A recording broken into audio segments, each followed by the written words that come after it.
Mm-hmm. All right, 3, 2, 1, go.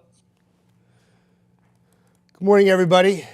And as I get everything loaded up, please keep in mind whatever stream we have going on, I'm here by myself. I got some great people here too with Claudia and Matthew and everybody in our TMP in the back. We also have to do our streaming hits online at the same time. We do live cut-ins. So I'm going to try to multitask here. I'm going to stream for you. Matthew just went right by the camera. You got to see him and everything. It was great. And we're just going to try to do the best we can because a lot of people who were supposed to come in this morning can't get to the station because all the roads have been shut down because of what you see on the radar here. This is a big area of what's turned out to be just freezing rain and sleet. I know you see a little blue in there. That's not really snow. If it is, it's mixing in with freezing rain and sleet.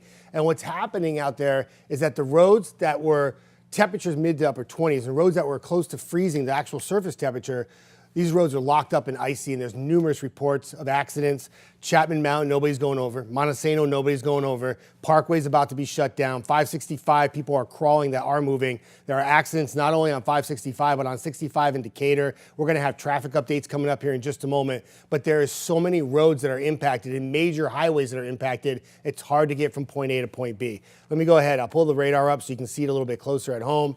And remember, this is a very fluid update for you. I have to do cut-ins in just a moment as well. We're going to just try to keep it both going. You know, a lot of times when we do this for severe thunderstorms, it's a little bit easier because there's a lot going on, right? But right now, it's just pretty much watching the radar. We call it nowcasting. And really, from anywhere from Athens to Decatur to Hartselle to Vinemont to Coleman, back into Moulton, even in the Shoals right now, you can see all that pink down to Albertville. Everybody has some kind of wintry precipitation happening this morning. Remember, we talked about how the morning hours on Saturday would be slick. Then we're going to change over to rainfall, and then we're going to stay rain for a majority of the storm tonight and tomorrow morning, and then change back to a little sleet and freezing rain Sunday evening as frigid temperatures pour in. And what happens is you have these slick conditions in the morning now, and you'll likely have some icy conditions again Sunday night. This is a long duration winter storm. And this is not going to bring jaw-dropping snow totals. It never was. It's all about the ice and the impacts of the winter precipitation that's going to cause some delays out there this morning. And what's also happening, too, is it's important to remember is that a little ice goes a long way. And when it starts to accumulate, we call it ice accretion, and it gets up to like 0.2 and 0.3, 0.3 of an inch. You got a situation where now we got to turn our attention to power outages. So far, I'm very happy to say that power outage numbers are minimal, and that's good so far. But we still have about 3-4 hours where we have to deal with some kind of adversity with winter precipitation as it continues to move from west to east across the area. And it doesn't have to be a big snow event to cause crippling situation like we have out there right now, okay? I got to go jump on and do a stream really quick. I'm going to leave the radar up. I'm talking about just the radar and the timeline of this thing. When I go on air, Claudia and Matthew are here, and they're going to give an update on the traffic really quick. You can tune into us live, but bear with me, and I will be right back in just a moment, everybody, okay?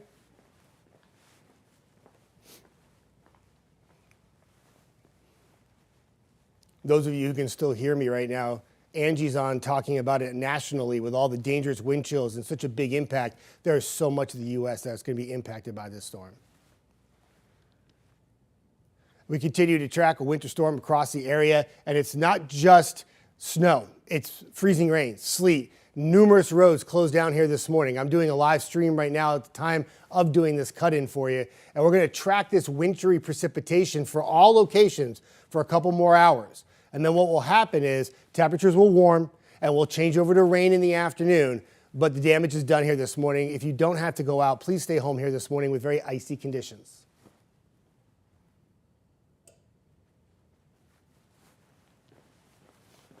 All right. Thank you all in the back. We'll have another cut-in coming up here in just a moment, everybody. That will happen at 7:25, and they're very specifically timed.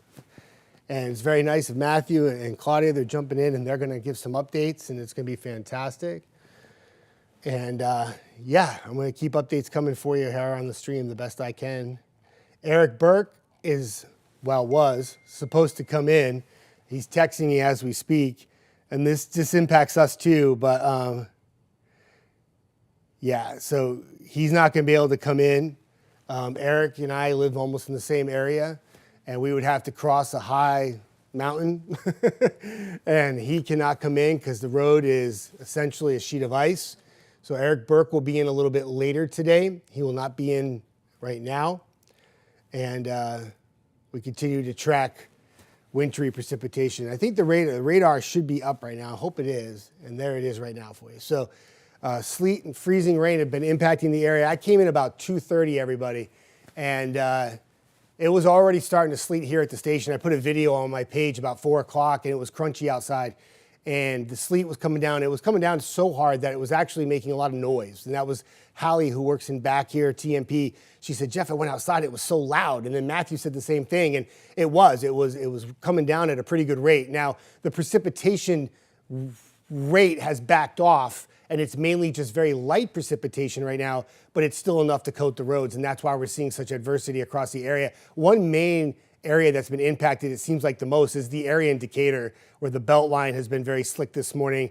I looked at some of the algo cameras on Tennessee River, police presence there, cars crawling on the Tennessee River, approaching a major accident that was on I-65 exit 334 that still has not been cleared. That's the Priceville exit, for those of you who aren't aware of 65 or the numbers of the exit ramps. But we'll continue to track the storms. I'm going to show you a timeline and be a little bit more precise with some of the graphics once I get past this cut in at 7:25, because then I have about 10 minutes to talk to you straight up, and I'll show you more of the future cast, what you can expect for your location. I'll talk more about what kind of ice accretion that we're expected across the area, why areas in northeast Alabama may need to be concerned tonight, where there could be still a little icing for far northeastern Alabama.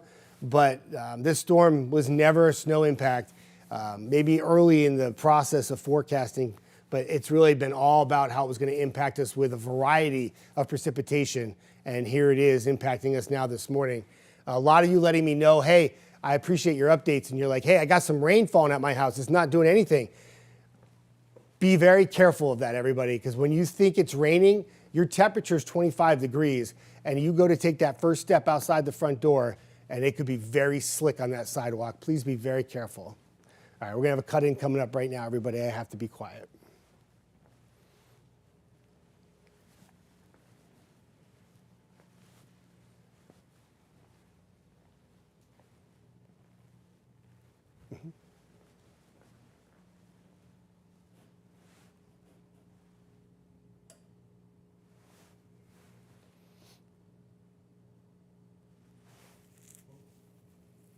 Welcome you in this morning. We are tracking some dangerous road conditions across the Tennessee Valley. This is the weather continues to make its way through our area. Yeah, we want to make this very clear. Please stay off the roads this morning if you can. We are receiving multiple reports that major roads are either closed or completely iced over this morning, making for very dangerous driving conditions. And we're going to take a live look at maps across North Alabama right now. Here's a wide look. You can see road conditions really just a mess this morning. Again, multiple reports that the roads are completely iced over. A couple really concerning areas is 72 going over Chapman Mountain to Gurley. People telling us that the roads are completely iced over. A lot of people spinning out on those roads, so please avoid this area if you can. Taking a little bit closer look at Decatur again. Another report telling us the Decatur Bridge completely iced over. There are multiple wrecks that are just not showing up on our maps right now, but wrecks all across North Alabama right now. And then a little bit closer look at Florence and the Shoals area. Again, looking at pictures that we've received from viewers this morning, that area, the roads completely iced over. So please, please, please stay off the roads if you can this morning. Jeff? Yeah, Claudia, great advice. And this all happened like this. I mean, we talked about this over the course of the week, is that when the precipitation would come in, it was going to fall in the form of freezing rain, sleet, and a little rain, maybe even a little snow, all enough to keep things icy with temperatures in the 20s. And this happened fast, everybody. I mean, I came in at 3 o'clock and it was just starting. And then 4 o'clock, I could hear the sleet. And then all of a sudden, here we are now at 7:30, you see a plethora of precipitations, freezing rain, sleet, and maybe even a little snow mixing in. But the road conditions went downhill very quickly. This precipitation will continue here through the morning. It's not going anywhere anytime soon. What will go away, though, is the element of frozen precipitation, because the temperatures are going to rise. And by the time we get to the afternoon, many locations will be in the mid to upper 30s, changing this over to rainfall. The one exception, Northwest Alabama, you may keep a little sleet and freezing rain a little longer. And then as we go into tonight, when most locations are raining, we have to keep an eye on Jackson and DeKalb County, areas closest to the Georgia state line where you could have a little sleet and freezing rain. But once we get to the afternoon, though, things should improve as everything starts to turn more to a rainfall and liquid precipitation instead of a wintry precipitation. All right. Okay, I know.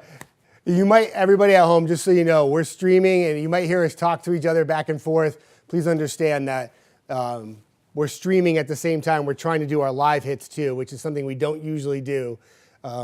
Everybody at the station has been warned that we have hot mics in the studio all morning long, and shouldn't hear anything that you don't want to hear, I promise you. But appreciate all the updates, everybody, too, this morning. It was pretty amazing, actually. Like, I went online at 3 o'clock, and I'm asking people for updates, and you all were giving them to me, and it was awesome. And I let me know where things were falling. Like I can't be out there. I had to be here in the studio, right? So for me to know what's happening in Kelso, Tennessee, I need somebody to tell me. And it happened this morning, and I really appreciate that. All right, I'm going to go ahead and talk about the Futurecast here for a moment. I also have programming in my ears, so trying to talk and hear something at the same time is a little difficult. But here's your Futurecast. So I just showed you the radar, right? We know we have freezing rain, sleet, combination of some icy conditions. The great question many of you are asking this morning is, my temperature at my house is 24 degrees. How is it not snowing? And that is a great question. But you have to understand, I'm going to put myself back on because I need my hands to explain things. That's how I do things. So if we're at the surface, right, and we're driving our car and it's 24 degrees, you think it's got to snow, right? But if you go up in the upper atmosphere, you don't have to go too far. And that temperature is like 37 or 38. What happens to the precipitation when it's over 32 degrees? It turns to rain, right? So it becomes a liquid form here. But as it falls to the ground in a liquid form, it encounters that cold air. The surface temperatures are below freezing. So instead of falling as snow, it doesn't have enough time to change back to snow. It hits the surface and freezes. Or it doesn't quite, it can actually cool off a little quicker and become sleet. So either way, it's sleet, freezing rain, it's turning things to ice. And that's why, like, when you have 24-degree temperatures, you're not getting snow. And that's also what fools the radar too. Remember I told you on the radar that it has like blue and pink? Well, the radar thinks that blue is snow because it thinks it is because that's what the temperature tells it. But it's actually coming down as freezing rain and sleet. And that's why we have such a huge impact this morning. I'm also looking at the algo cameras at the same time as I'm giving this hit to you all. I'm checking out the Hudson Memorial Bridge. I do see cars trying to get by, but they are, I'm actually watching them slide more than drive. So, and this one car has just pulled over on the highway. So yeah, big impact. So here we go, future radar. 9 o'clock, still dealing with some sleet and freezing rain. Probably for areas mainly more north of the Tennessee River, but even if it's just a little bit of this hangs out south of the river, like if you're in Arab or Coleman, you're gonna have some icy conditions too. But that's also the area that we're gonna see get above freezing faster than everybody else. So if you have some sleet and freezing rain this morning, you will transition to rain this afternoon. That process will take place pretty much from south to north. The one exception will be far northwest Alabama, where you will likely stay sleet and freezing rain till about 2, 3 o'clock. And then by the time we get to 5, there's your rainfall, and it's coming down generally light to moderate, but we're transitioning to rain, and that's most important because we turn icy roads into wet roads. It's not going to clean the roads up right away, but at least it will start to get us into a more liquid precipitation. Notice that pink over by Scottsboro and Fort Payne at 8 p.m. That's going to be a concern tonight. While the rest of us are changing over to rain, which is good, areas northeast Alabama and even up towards Franklin County in Tennessee and Winchester, we have some viewers there, you may actually stay a little icy tonight before you change over to rain by morning. And then this turns from a wintry storm to just a big old-fashioned, what I call on air, a gully washer, a heavy rain event for Sunday morning. If you are planning to go to church services in the morning, it will likely be very, very wet. Could even have a few rumbles of thunder. That rain will be heavy at times. And then the rain moves out. Watch what happens to the temperatures. This is at 1 p.m. 51 in Fort Payne, but 33 in Russellville. That drop continues throughout the evening, and eventually we fall back below freezing. Whatever things that are wet still outside, I'm not just talking roads, I'm talking driveways, sidewalks, anything that's wet is likely going to start to freeze up. We'll have some black ice issues Sunday night, and that could very well impact your Monday morning commute. Here's the forecast for the ice accretion. Anytime you get above 0.1, it's serious. I think some of these numbers are maybe a bit inflated, but still nonetheless, it gives you an idea of Northwest Alabama, the impact this morning. We all have freezing rain and sleet, but where we could have some of the gaudy numbers that could maybe cause some power outages is why I show you this graphic, Northwest Alabama this morning. And then this afternoon, or tonight rather, that would be the case for areas Northeast Alabama, where we have to keep an eye out for places like Henniger, Mentone, Higdon. Might have some ice accretion there with a little, we call it, it's a wedging situation where the colder air gets locked into areas like Lookout Mountain and northern portions or northeastern portions of the state, and you might stay sleet and freezing rain just a little bit longer. So I hope that breaks down the forecast for you. We still have some warnings out there and weather advisories, the ice storm warning, none of that has changed. And the terminology that we use, winter weather advisories, for adversity with frozen precipitation. We have that already happening this morning. That has already verified.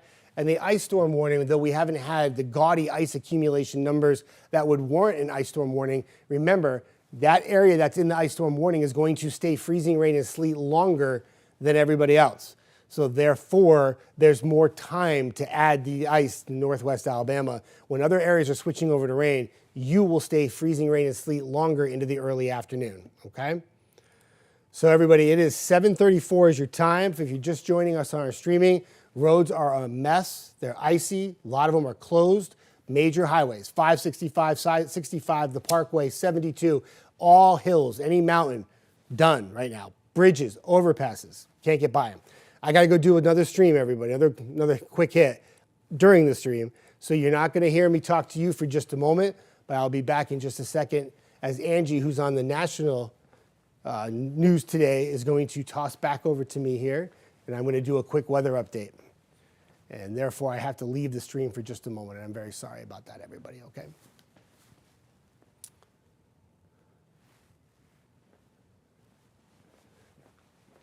How much time does she have left? She's 1 minute? Okay, I just got to switch something. I can't see her in that screen, and it's driving me crazy. Thank you. It's tough when she tosses to me blindly and I can't start. Thanks, guys.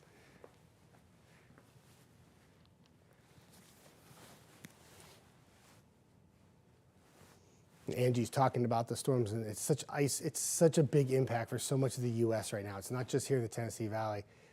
It's crazy how many states will be impacted by this storm. It really is. It really is. And I'm telling this to the streamers that are watching right now, which we appreciate. And I'm also telling this to you all in the back.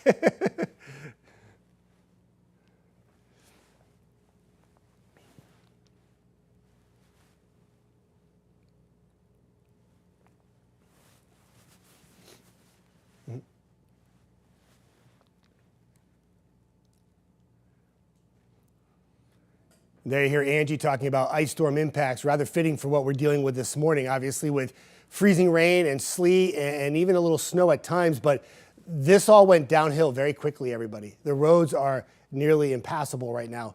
Major highways are shut down. 565, it's hard to get from point A to point B. Everything is iced up, Chapman Mountain. Good news is that we'll warm up in the afternoon, get you to the mid-30s. Much of the icy precipitation will turn over to just plain rain in the afternoon. Thank you all in the back. Come back to the stream for everybody. I'll leave the radar up so you can see it. I'm going to do a little bit of extra work here. I miss my buddy Eric Burke. He was going to come in, and unfortunately he can't get here right now. Katie Smith, I see you on. I'm going to go ahead and read you all comments. As long as they're nice, I'll read your comments so we have the radar up. Like again, this is not severe weather. So like severe weather, I can, time it all out, talk about like where the thunderstorms are. This is really just, watching the radar and just giving you updates on the roads essentially. But let's make it more about you. Logan says, polar bear spotted on Cox Creek. That's pretty awesome. Don't go up to polar bears. I heard that they're really bad.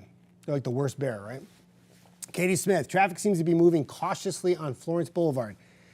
Yes, I was actually looking at an algo camera. In fact, let me go do that really quick, Katie. I appreciate your update. I went to go look at some of the cameras in Florence. Like I was on the Cox Creek Parkway, and about 20 minutes ago, they were completely iced over and I couldn't see anything. So I appreciate that update. That's very valuable information. So yeah, slow, slow, slow. Samantha says they treated that though, so it shouldn't get bad as fast. Yeah, Samantha, that's a great point you bring up right there, is that I feel like, and I've been here, 3.5 years? But I remember January of 2024, and that was the Sleet Fest debacle, right? We were locked up in our houses for like 8-9 days. Northwest Alabama had a little snow. It was dicey, right? Dicey and icy. So I feel like that they came a long way from that. Like if you heard the officials getting ready for this storm, they were like, we're gonna get this one. Like we're not letting it get behind us. Like we're not falling behind. We're gonna make sure we stay update, and we're gonna we're gonna brine first, and then we're gonna salt. We're gonna knock it out 1-2 way. We're gonna be prepared. And I feel like they did a very good job. And hopefully that brine helps right now. Remember too, whatever pre-treatments that they put on the road during the day yesterday, it's helping, but a lot of it's going to get washed away with the rainfall this afternoon. So that would be a concern. But yeah, I mean, there's probably some roads that probably would have been a lot worse this morning, if I can say that, because it's still pretty bad this morning. But anyway. Christy says, does Albertville roads have ice now? Very well could. And I mentioned this earlier. You look out the window and you see like rain falling, right? And you think, oh, it's just raining. I'm not really that bad off. That rain is what we call freezing rain. It may not look icy, but when it hits the ground, it certainly is ice. And it's a great way to fool you, especially if you take that first step outside the front door on a sidewalk. So please be careful. The sleet, you'll see a little bit more. It'll accumulate. It'll have that whiteness to it, like on the cars and in the grass. And you'll see the sleet accumulating on the road sometimes. We had that happen that January 2024. I called it Sleet Fest 2024. It was just sleeting and accumulating. And I was down in Big Spring Park for a live shot in the morning, and it was accumulating up to like 2 inches. It was crazy. Suzanne Tucker says something about Bob Wallace, and I missed the comment, and I'm sorry. Chase, what's up? Are there any chance that this stays all winter precipitation all day long? Chase, that's a great question. I think it's going to be very difficult for that to happen unless you live in Northwest Alabama. We call it a little warm nose of warm air. Like it's essentially in the upper levels. And what happens is that can foil winter precipitation and bring the temperatures up a notch and maybe turn you from winter type precipitation that we have now to rain, and that's what the forecast is. Now, how fast that transition takes place will play a big part in how awful these roads are going to be this morning, but we're still about 2-3 hours away from that happening. So there's going to be time for these roads to get a lot worse than they already are. But staying frozen precipitation the entire time, don't think so, just because probably going to hit close to 50 degrees for parts of the area tonight. That's how warm these temperatures are going to rise, even at the surface. So I think we're good. Suzanne says, it's okay. The roads are just slick. They are slick. I appreciate that, Suzanne, for the update. Hayden says, I'm in Lexington, Alabama in a deer blind, and it's straight sleet coming down. Not hard, but definitely persistent. Hayden, that's a great update. I appreciate that, man. And yeah, in Lexington, a little sleet. And that is a pocket of sleet. In fact, when you look at the radar, I'm going to zoom into Lexington for just a moment, almost treat this like it's a thunderstorm. You can actually see in this area a little bit in the way of a little bit heavier precipitation right there. You can actually see it. So anyway, yeah, this is, let me just get rid of that for a minute. I gotta get my graphic up. I wasn't ready to draw on that, everybody. There we go. So where you see some of those darker pink colors, that's where the precipitation is actually a little bit heavier. Now, I wish there was somebody on here that was from Pulaski or Fayetteville. I would love your insight, because that to me, right there, looks like some decent snow. Now, it's probably got some sleet mixed into it, but if you are in Giles or Lincoln County and you're on this chat, if you can give me an update. I looked at the Fayetteville webcam about 20 minutes ago, and there was no snow. It looked like it was just like wet, but I know it was icy. So, Jesus says, how bad is Fort Payne? Fort Payne, you got a little ice right now. You're going to probably switch over to rain here soon. But you got to be concerned if you live in DeKalb and Jackson County, especially the eastern portions of those counties tonight, because we call it a little wedging pattern where colder air can get locked up in the east of the higher elevations. And you can lock in enough cold air where you may actually go from rain and switch briefly back overnight to some freezing rain and sleet, and then back to rain in the morning. That's like a lot of times people ask, the basic question, am I going to get snow? Am I going to get snow? A lot of times with these storms, it's not just a one answer thing. First off, I need to know where you live. Secondly, what time of the day are you talking about? In this particular storm, which day are you talking about? And it's a lot of information at one time, and what happens, it's hard to decipher the forecast, and it can get very confusing. I try to keep it simple. Saturday morning was going to be bad, Sunday night was going to be bad. Boom. And here we are Saturday morning with some impassable roads. I'll show you the traffic cams in just a moment, or the traffic graphic in just a moment. But Angie says, ice on doorsteps and handrails in Dutton. I appreciate that update, Angie. It's a great update. And also a really good example of freezing rain, because if it's raining, that tells me she has freezing rain, because sleet piles up, it doesn't stick to handrails. So that tells me that the rainfall is hitting that doorstep and handrail and freezing on contact. So that would be freezing rain. Tanya says, how about Athens? Just like everybody else, getting a little freezing rain and sleet this morning, and the roads are not good. In fact, let me poke my head over at the Athens camera. I think I have it up here. In fact, you know what I'll do? I'll pull it up. I have it over here on the camera. I was checking out some of the cameras. In fact, if you all don't mind, I'm going to take a little camera tour real quick. I just want to check the roads.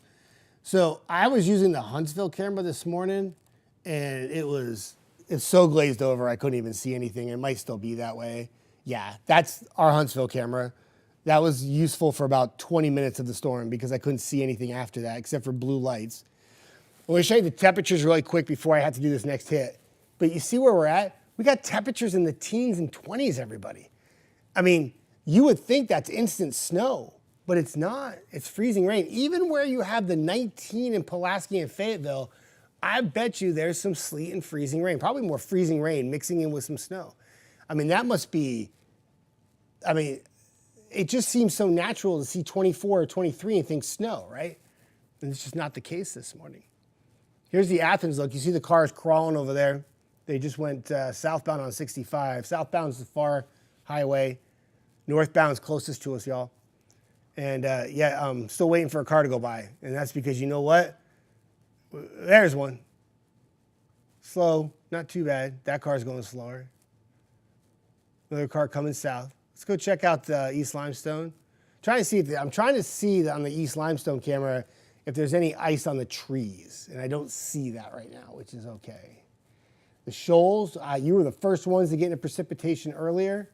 I'm sure trying to drive over through the Cox Creek Parkway right now, a little icy. I know there was an accident too on the Algo page. Let me find out exactly what that accident is for you. It just popped up in Florence. Moderate crash, and it's on Alabama 133, Cox Creek Parkway, and Alabama 157. So essentially, what is that? That's like Cloverdale Road or something like that, I think. So it's almost at the intersection of Cox Creek and Cloverdale. Yes, I've been there many times. And in Florence, and it's a moderate crash too. And I looking at some of the Algo cameras there, and they don't have the camera turned to the actual accident. The cars are moving slowly through there. Generally they won't turn the camera to an accident if it's bad. So there's also another major accident now on 65 southbound. It's on Huntsville Browns Ferry Road in Athens.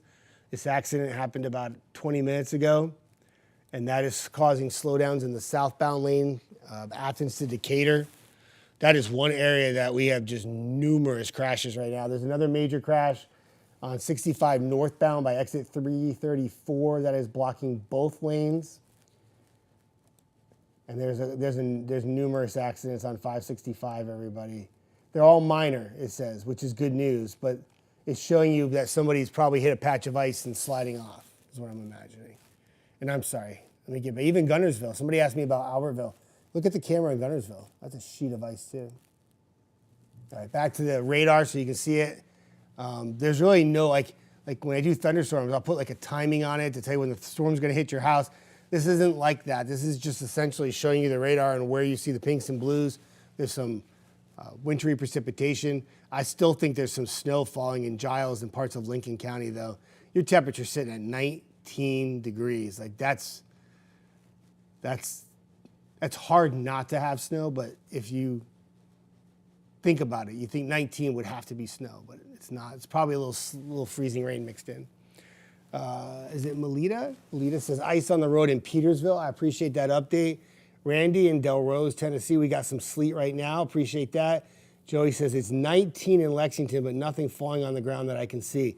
That's good. If you're 19 and nothing falling right now and everybody else is dealing with this, that's a good thing, because other areas are dealing with the wintry precipitation, and it's certainly cold enough to support sleet, freezing rain, and maybe even a little snow. So, Casey with a K. In Florence, starting to see a little sleet. Probably about the third round of sleet. I think I got here at like, what, I arrived at work at like 2:15, and it was starting in northwest Alabama, and Brad had actually posted that he had got some sleet reports in the shoals at like 1:43. So it was like right before I got here. And that's when it all started. So I'm gonna go through the timeline again for you. 7:56 is our next cut-in, so I'll have to jump on the screen with Claudia and Matthew on that in just a moment. But for now, you have my undivided attention. We have numerous closures. Let me just get this really quick, everybody. So, per Huntsville Police Department, I-565 east and westbound, passable at this time. Crews are actively salting, but drive with extreme caution and reduce speed. Green Mountain Road, closed. Bankhead Parkway, closed. If you need to travel today, please plan ahead, allow extra time. Listen to posted closures and barricades. Do not move barricades, everybody. They're there for a reason. We'll continue to share more information as we know. Huntsville Police have also closed all Memorial Parkway overpasses, northbound and southbound, due to icy conditions. These bridges are slick and dangerous. Please use alternate routes. So there you go, everybody. Trying to give you as many updates as I can, okay? Martin says nothing in Decatur. Maybe not right now. You don't have any precipitation right now, Martin, and I'll show you the first alert Doppler. But unfortunately, you've had a tremendously bad morning in Decatur. I'm not sure what part you live in, but there has been numerous accidents. The bridge is pretty much impassable. Cars aren't even really moving on it at this point. And we had at one point, I think it was 6 accidents on the belt line at 6 a.m. this morning. So it's nothing now, but it certainly was something about an hour ago. And we're not quite done yet. There's more precipitation to come too, everybody. Britt says, my gravel driveway in Florence is frozen in place, and that's a first. Yeah. Reggie says nothing in Crossville. Yeah, Crossville, the more southeast you are, or the more you are in DeKalb County and Cherokee County this morning, there's been a little bit of light precipitation, but this really hasn't been your storm. It's going to be more for you later today. And the concern for your area in Crossville is what happens tonight. Do you go from rain and do you switch back to sleet or freezing rain briefly? And if you do, that would be very bad. So Miguel says, how are the Athens roads? They're not really good right now. No, a lot of ice being reported. Highways are being shut down. And there's a major accident on 65 by Browns Ferry exit. Danielle, I just answered Collinsville 2 seconds ago. Philip, stay at home. That's the conditions. It is, and a lot of people are like, you don't tell me what to do. I'm going to go out. You can't tell me. I mean, if you just wait a couple hours and wait till it turns to rain, and that's all you got to do, just ride it out. If you got to go to Costco this afternoon, do it like 2 or 3 o'clock. Don't try to go now. I'm sure a lot of people will try to do that. Ivan says, what about Montesano? It is, I would imagine, very, very slick. I did not get a report from the Huntsville Police, but when I look at the traffic camera map, I'm going to show you really quick. I'll zoom into Montesano. See all that yellow and orange right there? It's not closed, but Yeah, people are just crawling up at the hill right now. And that holds true for Chapman. See that red on Chapman?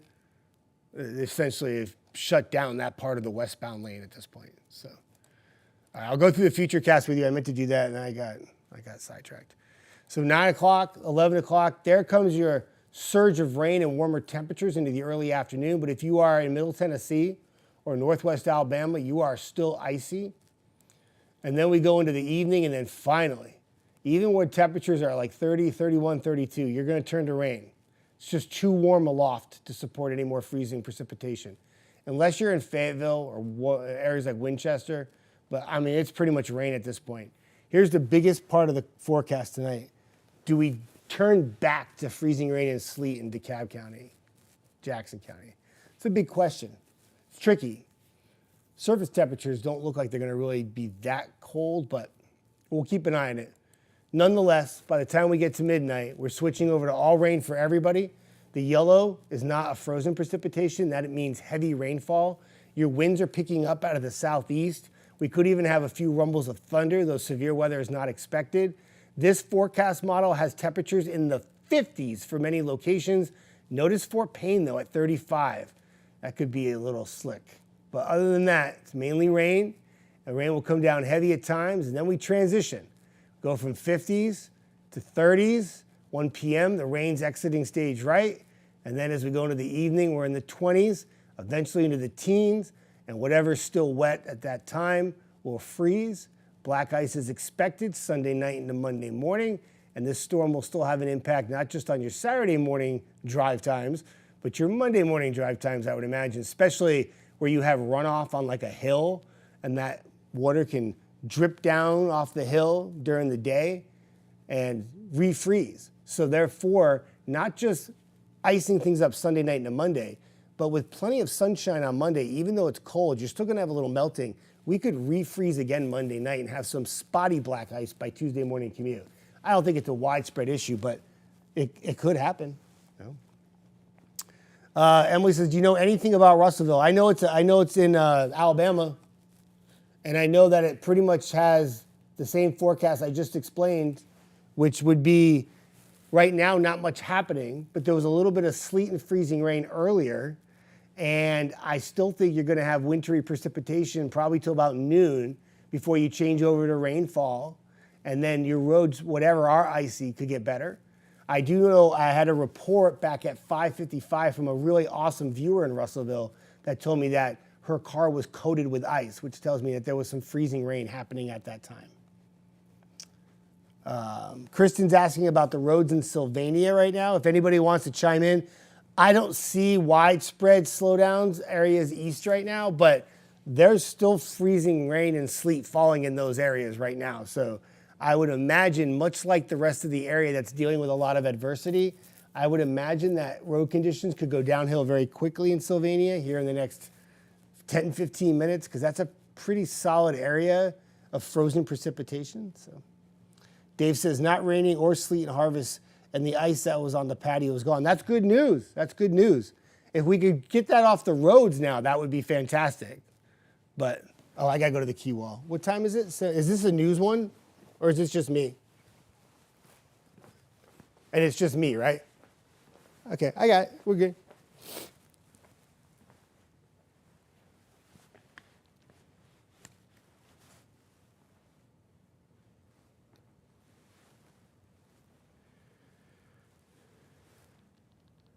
'48 first alert weather day for a winter storm impact happening already this morning. We have numerous reports of road closures, icy conditions across much of the area as we continue to track frozen precipitation and even a little snow possibly mixing in. We talked about how there would be some adversity here during the Saturday morning before we changed over to rain, and we certainly have had that. Some of you may not have any issues at your house right now at all, but other areas are socked in with some ice. And major highways feeling the impact, 65, 565, even out towards Florence and Russellville. Some icy conditions earlier this morning, still there with some wintry precipitation. Now, areas in Middle Tennessee dealing with some icy conditions, and even out towards Fort Payne and Albertville and Scottsboro, still dealing with some icy roads. And we're getting numerous reports of the parkway being shut down. Bridges and overpasses can't get through. Chapman Mountain, I don't see any cars going up and over. Montesano, same thing. So what we need to do is we need to take these cold temperatures that are in the 20s and getting that freezing rain and sleet, we need to warm those temperatures up. And we'll get them up into the 30s as we go into the afternoon. That will transition many of you over to rainfall, and that should help with some of the road conditions that we have now that are becoming more numerous as we go through the morning hours in terms of slowdowns on 72, 565, 65, and I already mentioned the Parkway. Bridges and overpasses have been shut down because of the icy conditions. Yep, thank you. All right, everybody on the stream, I'm back, but I gotta tie my shoe real quick.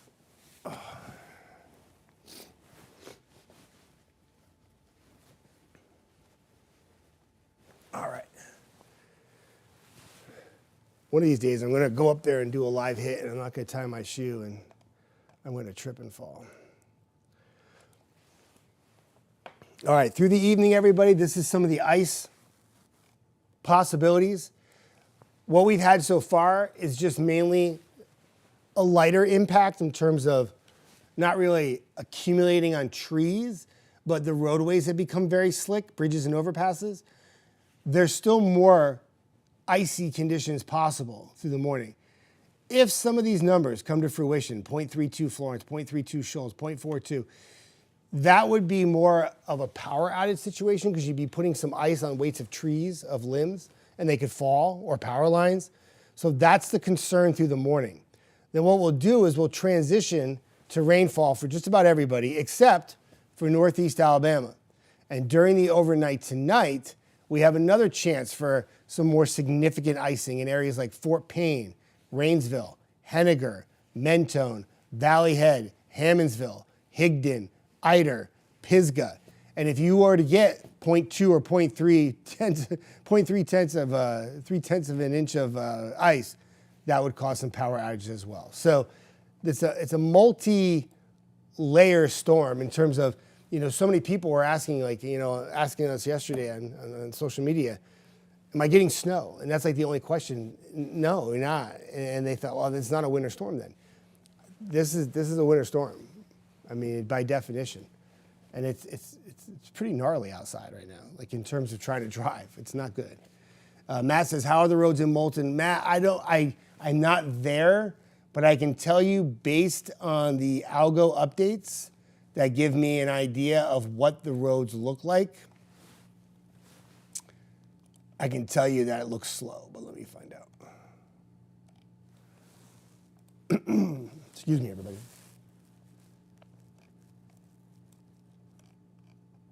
So I zoom into the Moulton area for you. Doesn't look too bad, though.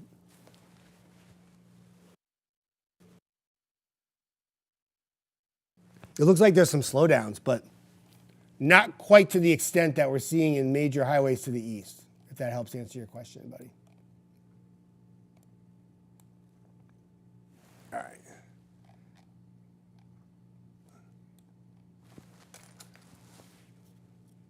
Hey, Hallie, when's my next one? 8:15? Oh, I'm sorry, Jermaine. I didn't know you were in my ear. Cool. So 8:15 and 8:26 are the last two cut-ins, and then I can just stream and just hang out with everybody all day, right? Not that they want to hang out with me, but. Oh, news at 8:26. I got you. Hayden says, am I getting snow? I don't think so, Hayden. I think this is just freezing rain and sleet at this point. So. Oh, Jeff, no, you're not. I got you, Hayden. I got you. I had to answer that. I only saw half the post. Sandra says, how's Gunnersville? Gunnersville's great. I love going down there. I think it's a fantastic place. I love City Harbor. But when it comes to the weather, there's some ice right now. And I can see that on the Gunnersville camera. Sandra, I showed it moments ago with a little ice. Let me see. I'm pulling it up for you so you can see. Yeah. So icy roads, I would imagine there too.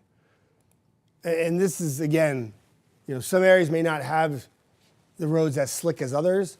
And then there's some areas where you can't even get from point A to point B. This is where I need Eric Burke to come in because I'm about to lose my voice. So this should be great. Isabella, how does Gurley to Huntsville look? Not good. Not good at all, Isabella.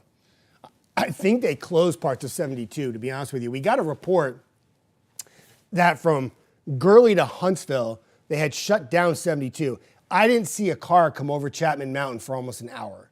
So the drive from Gurley to Huntsville, not good right now. So I'm looking at Chapman Mountain on the Algo cameras, and you can go to the Algo page, everybody, and look at the cameras with me. I don't have the ability to pull them up, unfortunately, live. But there's nobody coming down the hill, so there's nobody driving there.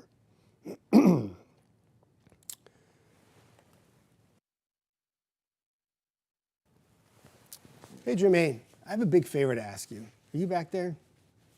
Can you find me a glass of water, please? Thank you. Brandon and Beth in Marshall County is clear for tomorrow. In the clear for, I don't think you're in the clear. No. That anybody who thinks they're in the clear right now, there's still some frozen precipitation this morning. We're not done with it yet. Is it going to be as bad as it was earlier this morning? Maybe not. But we're not done yet with frozen precipitation. That doesn't come to an end until late morning. Then it turns to rain, and then you're good. And it should get better fast. But right now, there's no immediate improvement for anybody. Now, obviously, if you're living in Decatur to Coleman right now, you see that hole of precipitation. So there's nothing really happening precipitation-wise, but there's more precipitation moving through Moulton and Russellville. And it's all still frozen precipitation that's moving from west to east. So I don't think I would say nobody is clear yet, everybody, okay? Anything, yes. Oh my gosh. About to lose my voice, my friend. New Market, Kathy to Meridianville, thank you so much. Parts of the Parkway are closed if you're driving on the Parkway, 231, 431, Kathy. The bridges and overpasses have been shut down, so you have to take the feeder roads. Josh says Marshall County roads now. I haven't really seen too much in the way of reports from Marshall County, though there was some sleet and freezing rain from some viewers that let me know it was happening, but it doesn't really look all that bad. I mean, from the AlDOT reports, maybe a little slow on 231 there from Lacey Spring down to Arab, but compared to what the rest of the area is going through right now, that pales in comparison to the kind of slowdowns we've seen up in the metro area. So I hope that helps answer your question. Follette, good morning. Thank you for your weather updates. I look out the window. It's sleet in Cloverdale. Thank you. That's a great update. I appreciate that. A little sleet falling. Kathy says, thank you. You're very welcome. My text from Lauderdale EMS says, Western Lauderdale County roads are iced up, spotty in other areas. Katie, that's great. I appreciate that update. And that pretty much sums up what we had this morning. Spotty areas of ice, and then you got some areas that are just locked up and you can't even drive on them. So I have the roads up right now, everybody, because I'm trying to show you the impacts. I call it the traffic triangle, and obviously there's major delays on the highways. I would imagine some of the secondary roads aren't so hot right now. But as I showed you in Moulton, it wasn't so bad traffic-wise, at least coming back with the reports from Algo. And also in Marshall County didn't seem so bad either. So, again, some areas a little worse off than others this morning. I'm very intrigued to see if Pulaski is turned over to snow. I checked some of the cameras up there, and I didn't see it, but temperature is so cold in Middle Tennessee right now. Brandon and Beth says, I just drove from Albertville to Gunnersville. 201 4th Railroad roads are fine. So there you go. There's an update from Brandon and Beth. 231, 431, driving from Albertville to Gunnersville, not bad. That's good. If you take 231 or 431 north and you go up towards like Owens Crossroads and try to get up towards Montesano or Lacey Spring, the road conditions will deteriorate quickly. It seems like right in and around Huntsville and Decatur and Athens so far this morning have taken the brunt of the icy roads. It's also where we have our most traveled highways and major highways too, so that would probably make sense. But Brett, Jeff, we can see the salt truck running up and down the belt line around an hour ago.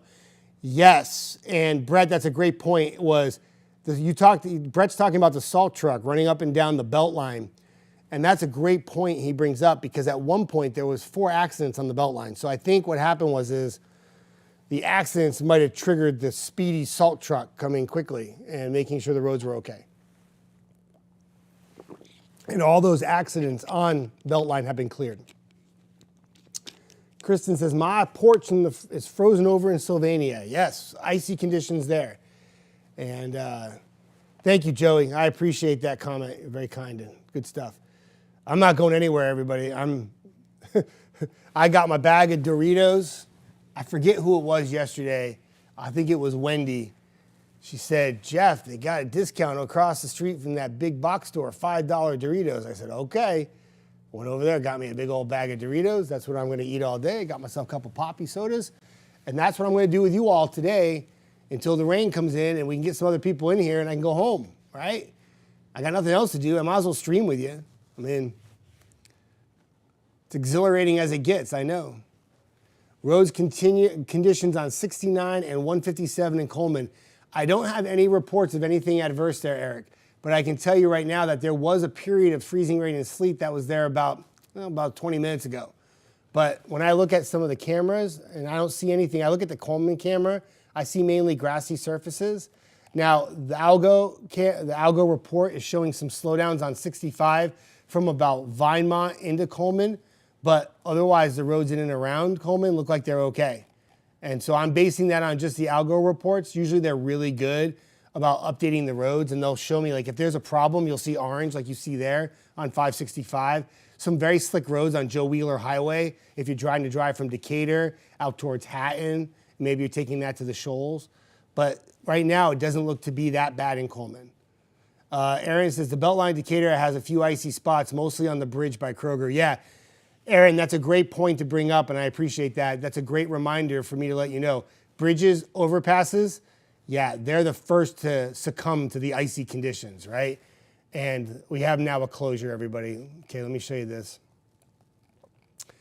So we talked about on 65 how bad the road was there, right? And yeah, this was just a matter of time before that happened. Oh, somebody asked me about 431. They said it was clear down in Albertville and Gunnersville. If you were to continue making that drive, remember I said that when you get up towards Owens Crossroads, it's really bad. There's now an overturned vehicle on 431 northbound. This is by Sutton Road, Old Highway 431. That is blocking the right lane on 431. And we now have a highway closure. You see that purple color on the graphic, everybody? That's essentially from exit 334 all the way up to the merge on 565. So what's happening is they have shut down the northbound side of the road. I see a wrecker on the Tennessee River with a car that has been in a crash, and it looks like they're letting a few cars go by, but that's an area of big concern this morning. It's been like that really all morning long. There was a major crash there earlier, and there's also, not only is there a crash at 65 and 565, but there was one at exit 334. There was multiple accidents all reported at one time in that part of the highway, on that part of the highway. And now they have taken the purple color, and that means that the road is, if not closed completely, it's pretty much impassable at this point. So for those of you who feel like you don't have a lot going on at your house in terms of frozen precipitation, sleet, or freezing rain, there are other areas that have been hit kind of hard this morning, not kind of, but have been. And even though it might not be freezing rain or sleet indicator falling from the sky right now, obviously the ramifications from the precipitation earlier has caused considerable slowdowns. Sarah says, my husband and daughter just drove near Walmart on 157 to Vinemont, and it was all good. There you go. No problems on 157 and 31. That's good. And just don't drive north on 65 and go to Decatur right now. You can't anyway. Summer says, what about the Parkway south in Huntsville and the bridge going into Lacey? Well, I can tell you that the Parkway, anything that's a bridge or overpass has been shut down on the Parkway. So if you cross over any kind of overpass on your drive south, which you do, you have to take the feeder road and get around it. They have it blocked off. And then I don't know how you would get back on. You'd have to find the opening to get back on when you get down to Weatherly, I think. And I don't have anything tells me that the bridge is closed over into Lacey Spring, but I would imagine that the bridge would be very slick. Any bridge or overpass is going to be susceptible to ice more than the actual roads are. So that would tell me it'd be very slick. So.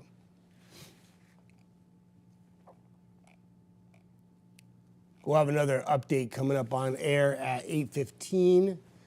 That'll be me for 30 seconds. And then we'll have one last news one, and then you have my undivided attention.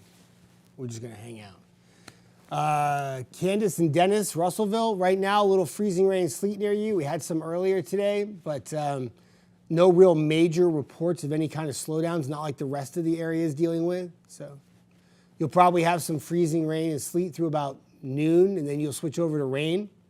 But you'll have some slick conditions, though, for a bit here this morning until that transition takes place. I got to go check one thing out, everybody, really quick.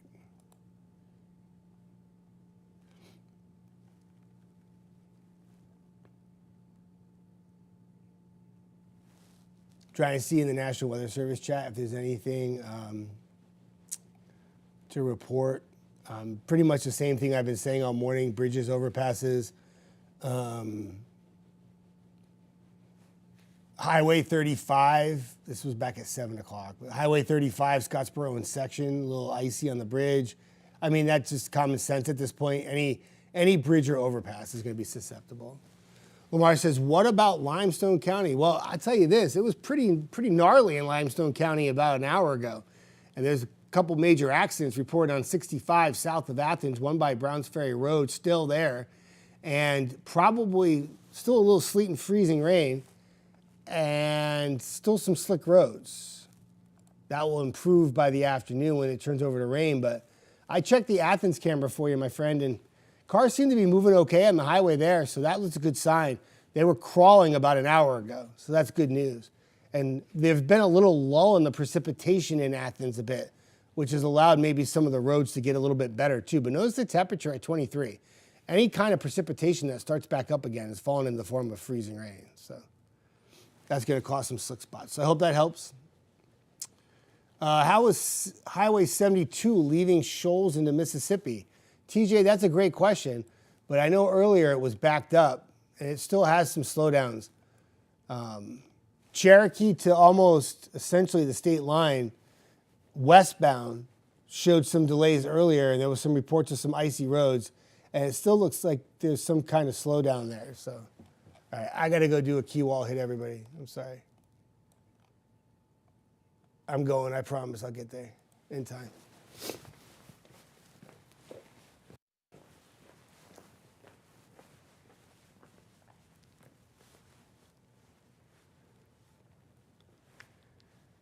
And happening in our neighborhood right now is a little bit of wintry precipitation, and we've had some impacts this morning. We have numerous reports of icy roads out there, combination of freezing rain and sleet, and even where you see the blue, probably more of a freezing rain and sleet as opposed to snow, and all it's doing is icing up the roads. Some areas are very slow right now, including parts of 65 closed as you work your way from Falkville up into areas of Decatur, 565, the Parkway, all locations in the metro area dealing with some icy roads, and parts of the area have roads that are closed.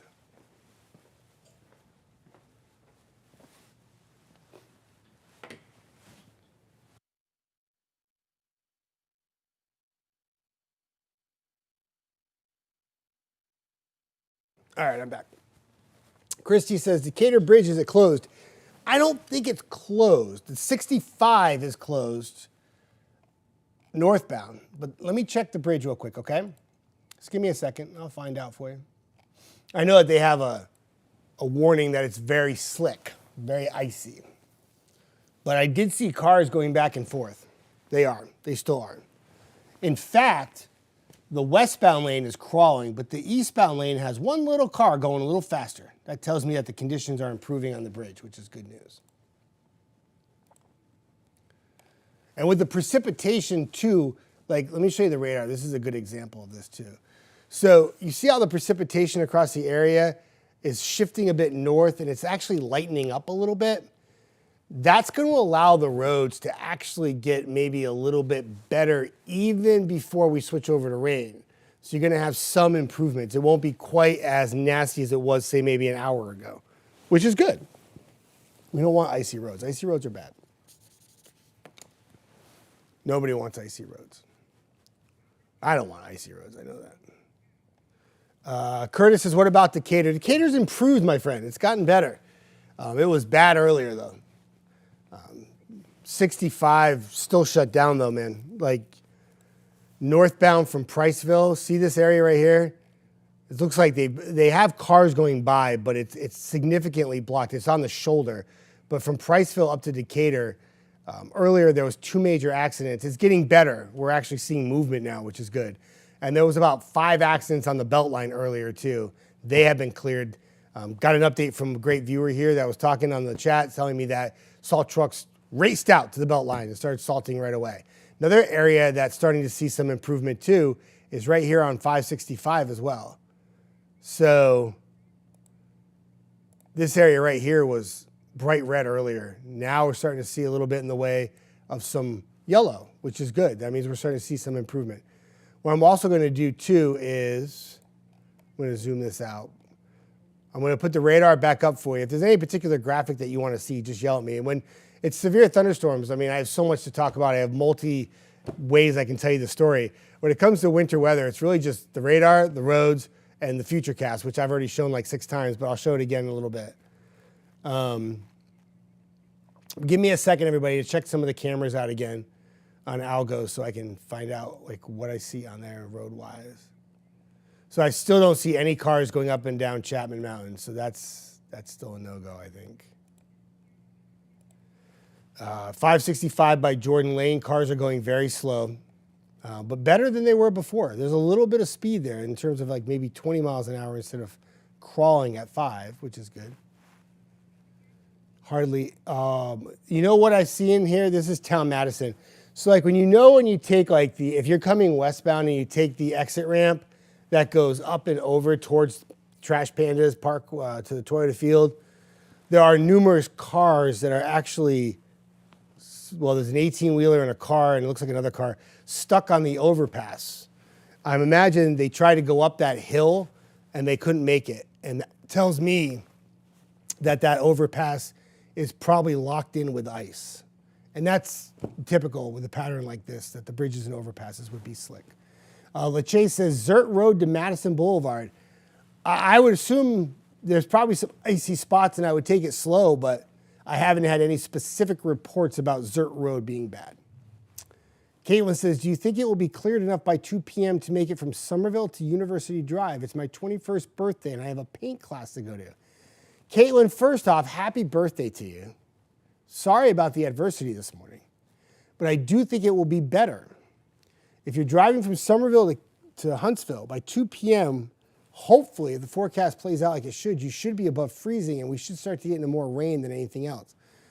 But I would imagine, and for safety, I have an abundance of precaution, I'd say please be very, very careful, especially when you leave Somerville.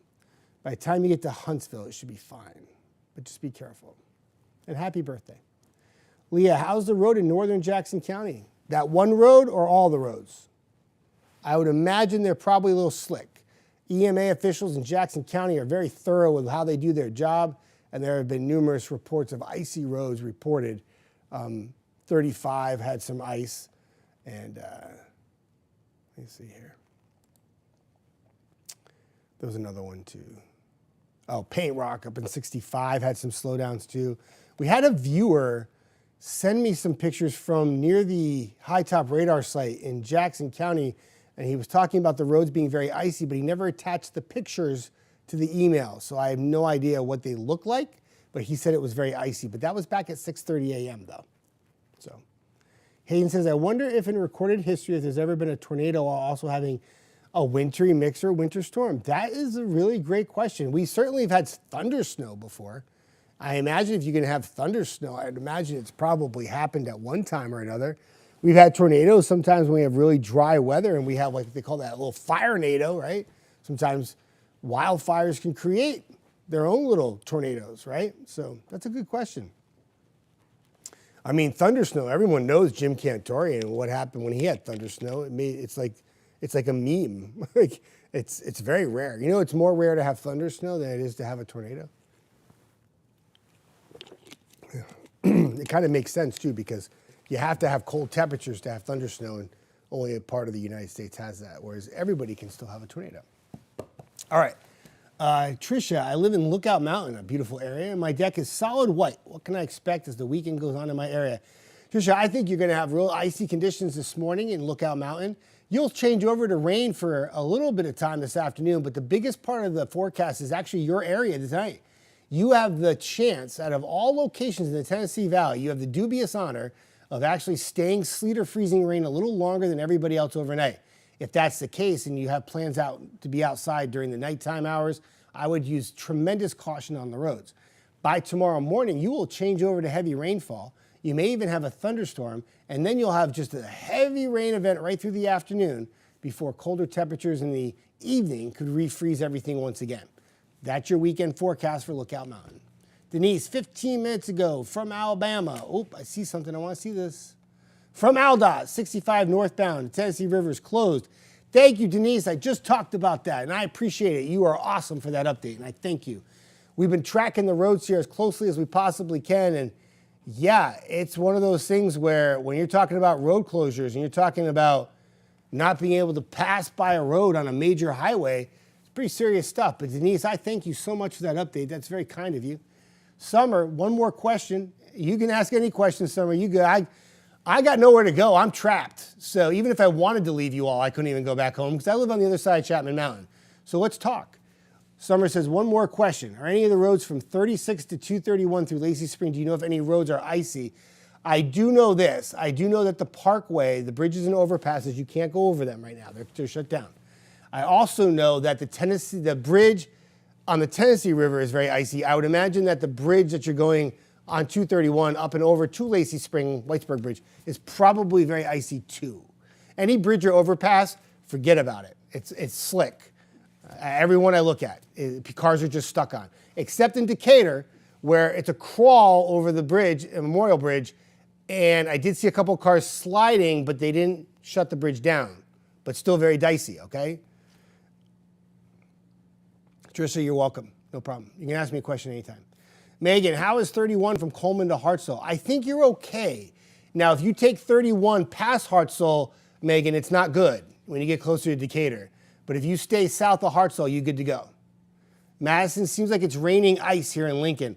That is a great explanation of freezing rain. Madison, that is a great segue. And then you ask the question afterwards. Oh my gosh, you're like my best friend.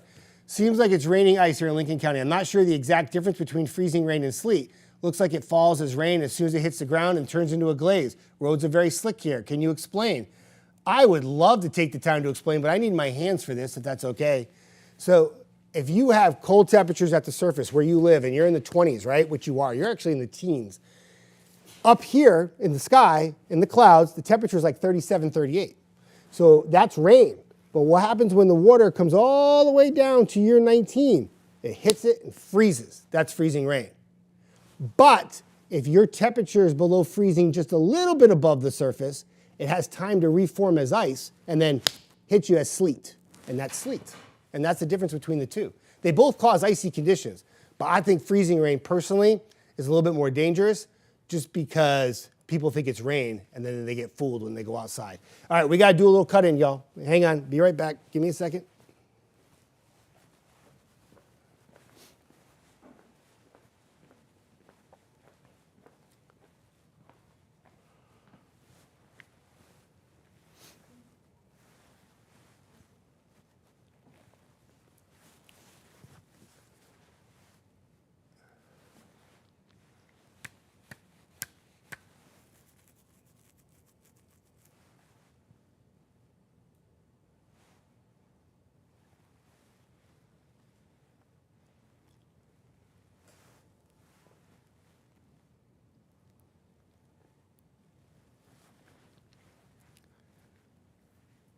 Welcome in. This morning we are tracking dangerous road conditions across the Tennessee Valley as winter weather continues to make its way through our area. Behind us is a look at just a fraction of the ice that we're seeing this morning. And we want to make this very clear. You need to stay off the roads this morning if you can. We are receiving reports that major roads are either closed or completely iced over this morning, making for very dangerous driving conditions. There are road closures all across North Alabama this morning. The Huntsville Police Department has closed all Memorial Parkway overpasses, both northbound and southbound, due to icy conditions. Green Mountain Road is closed as well as Bankhead Parkway. At last check, I-565 eastbound and westbound are passable at this time, but please drive with extreme caution. Madison County Sheriff's Office has also shut down a portion of Brock Road in the Burley area due to a weather-related accident involving 2 semi-trucks. One of those trucks has overturned and there's diesel fuel leak. No injuries were reported and no significant damage to the bridge either, but you're asked to avoid the area. We want to give you a quick look at just what this looks like on the traffic map. Orange and red across the board. You're trying to get over Chapman Mountain. I would advise not doing that right now today. Big concern and heading on down to I-65. We just had a report that possibly the northbound lane over the Tennessee River is blocked there. So keep that in mind. We're going to toss it to Jeff now. Yeah, and we're tracking accidents. They're coming in so fast, unfortunately. There's also an overturned vehicle now on 431 in Owens Crossroads as you work your way northbound, and parts of 65 northbound were closed from Priceville to Decatur. All we got now is just some light precipitation, but a little ice goes a long way. But the good news is, as we get through the morning hours, we will warm up in the afternoon. We'll transition to some rainfall. That should help out with some of the roads. And where you stay a little freezing rain and sleet, northwest Alabama, I think you'll change over to rain by evening. And then to the east, as we go into the overnight, could be a little freezing rain and sleet that hangs on for areas in Sand Mountain and Lookout Mountain. Other than that, we're mainly rain at that point. That rain will come down heavy at times into tomorrow morning. Temperatures will be like near 50 degrees for parts of the area. And then once that rain, that heavy slug of rain moves east, the back edge of this thing pushes through. And that's the next concern, is when you take temperatures that are near 50 overnight, you drop them into the teens, everything can ice right back up, and we could be right back to where we're at right now tomorrow morning.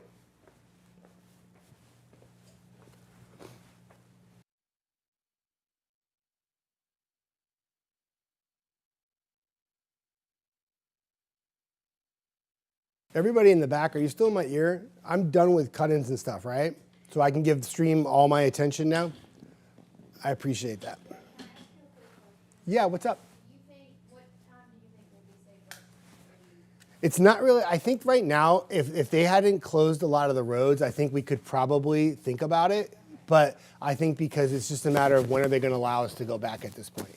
I have a path to get home that's not closed. Good. If you can, I don't think you're going to be bad off. I think it's okay. But, just be very careful, okay? I mean, if you could sit out and eat some popcorn for an hour, might be better. You know what I'm saying? So this is what we do here, everybody. I mean, we're streaming and we're having a conversation. We have nothing to hide. I mean, we're part of the storm too. I mean, Claudia, Matthew, myself, we're all here. And, if the highways aren't open, we can't leave anyway, right? But like Claudia was saying, can I get in maybe around that closure? Can I go a different way? And I think the answer to that is sure. Of course you can. I just want everybody to be careful. I don't think that we're in a situation where it's completely crippling right now. We're not at that ice accretion where we're shutting down power lines and, we're reporting, Armageddon out there. But we've had enough ice to have a big impact this morning. And that's the difference is, when you're talking about major highways with cars on them this morning that were crashing on 565, 65, 72, I mean, all major highways, nothing to leave anything out. There was, at one point we had like 13 accidents reported by Algo. That's a lot. And then we had road closures that are getting better. Let me check the Decatur camera, everybody. I just want to see if that back edge of the precipitation's made it there yet. I talked to a lot of you already about the stream that we do here. It's a little different than severe thunderstorms. Severe thunderstorms are much faster, quicker. We're doing things. Watching a radar, maybe not very exciting, but I'm trying to provide as many updates as I possibly can for you on road conditions. In Decatur, that's an improvement right there. So on this camera, see how it's 23 degrees? It was completely coated with ice about an hour ago. I can actually see the bridge now. And I can see cars driving over the bridge when I look at the actual Algo camera. But I can also say this. I am looking at 565 by Toyota Field, and there's 18-wheelers that are driving extremely slow on the highway, which tells me it's still pretty slick. So let me check the bridge real quick, and I'll give you an update on that. Okay, cars are driving over the bridge at this point, but they are driving extremely slow, which is good. We want people to be safe. I see cars on Wilson Street going through the intersection very slowly. That's good. We want you to be safe. And that's good. So we're starting to see some people go, which is good. Good stuff. All right. Just kind of rehash where we're at, there's a couple things I wanted to show you as I maneuver my graphics around. This is probably the craziest part of the forecast.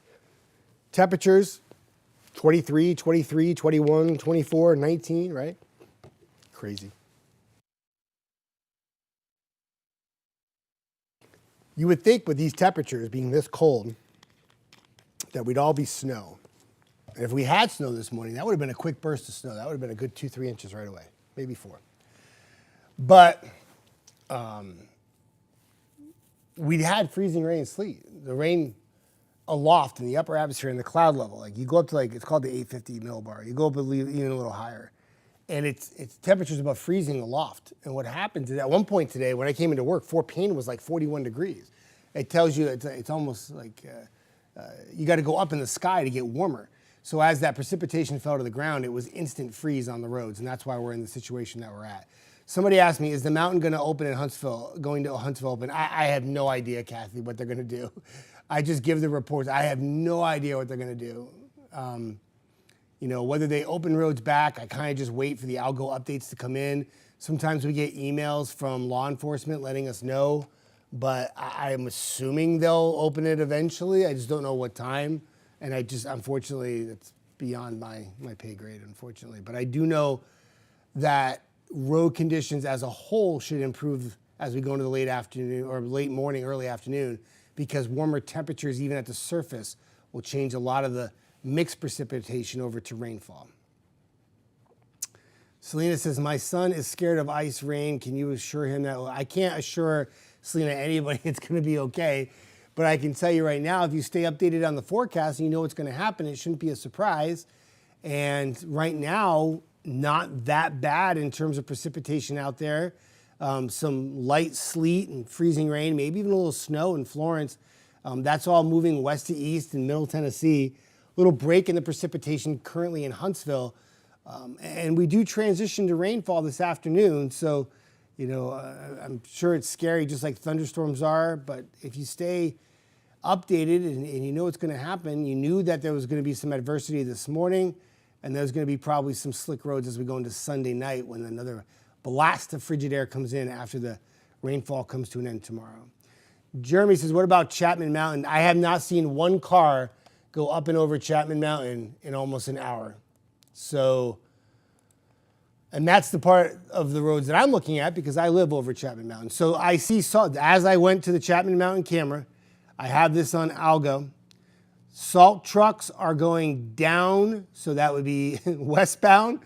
And there's a convoy of salt trucks going from the top of the hill to the bottom of the hill past the 72 Athens connector.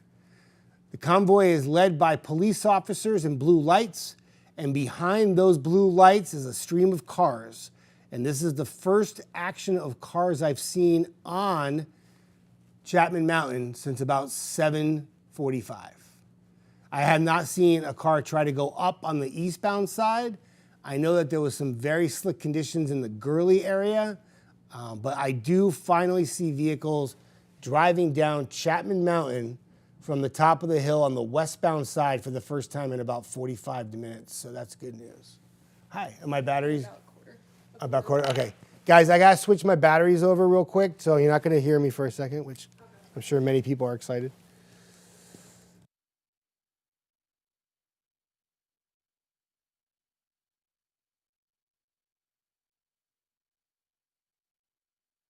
Batteried up, everybody, and now I'm good to go. Again, I'm always streaming because I'm here. I gave updates. I was on air all morning. We did our little cut-ins that we do, and now I can't go home. So you're stuck with me for a little bit, everybody. Amber says, what would you think about Skyline High Top tonight as far as the possible cold air damming? Amber, I think that's a great question. I have harped on that all morning long because that's really the tricky part of the forecast. Last I knew, the National Weather Service did not upgrade the warning, but let me check. I've been really sidetracked. Let me bear with me for a minute. They have not. So they still have a winter weather advisory, but let me show you what she's talking about, everybody. That's a great question. You see at 8 p.m. how everybody's turned over to the green? See what happens at 10, 11 o'clock? See that little pink come back into northeast Alabama?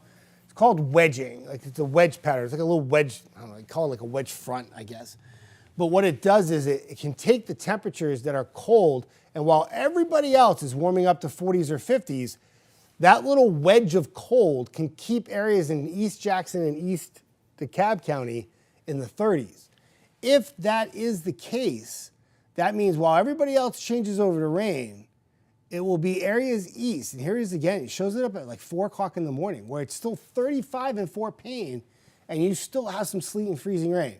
That is a pivotal part of the forecast tonight, Amber. And that's a great question. And I appreciate you asking because I'm going to watch the roads this morning and then I'm going to hand it over to Chief Meteorologist Brad Travis, and Jada will be in later today. And what they're going to do is they're going to be watching that area very closely tonight because if we're going to have any more wintry precipitation once we change over to rain overnight, that would be the area that has it. Forecast models weren't real aggressive with it, and then they were, and then they weren't, and now they are a little bit again. It's been kind of a flip-flop back and forth. But that is a very pivotal part of the forecast, Amber, and that's a great question, and I thank you very much for asking it. And it's something that I'm sure that Brad and Jada will be watching very, very closely tonight.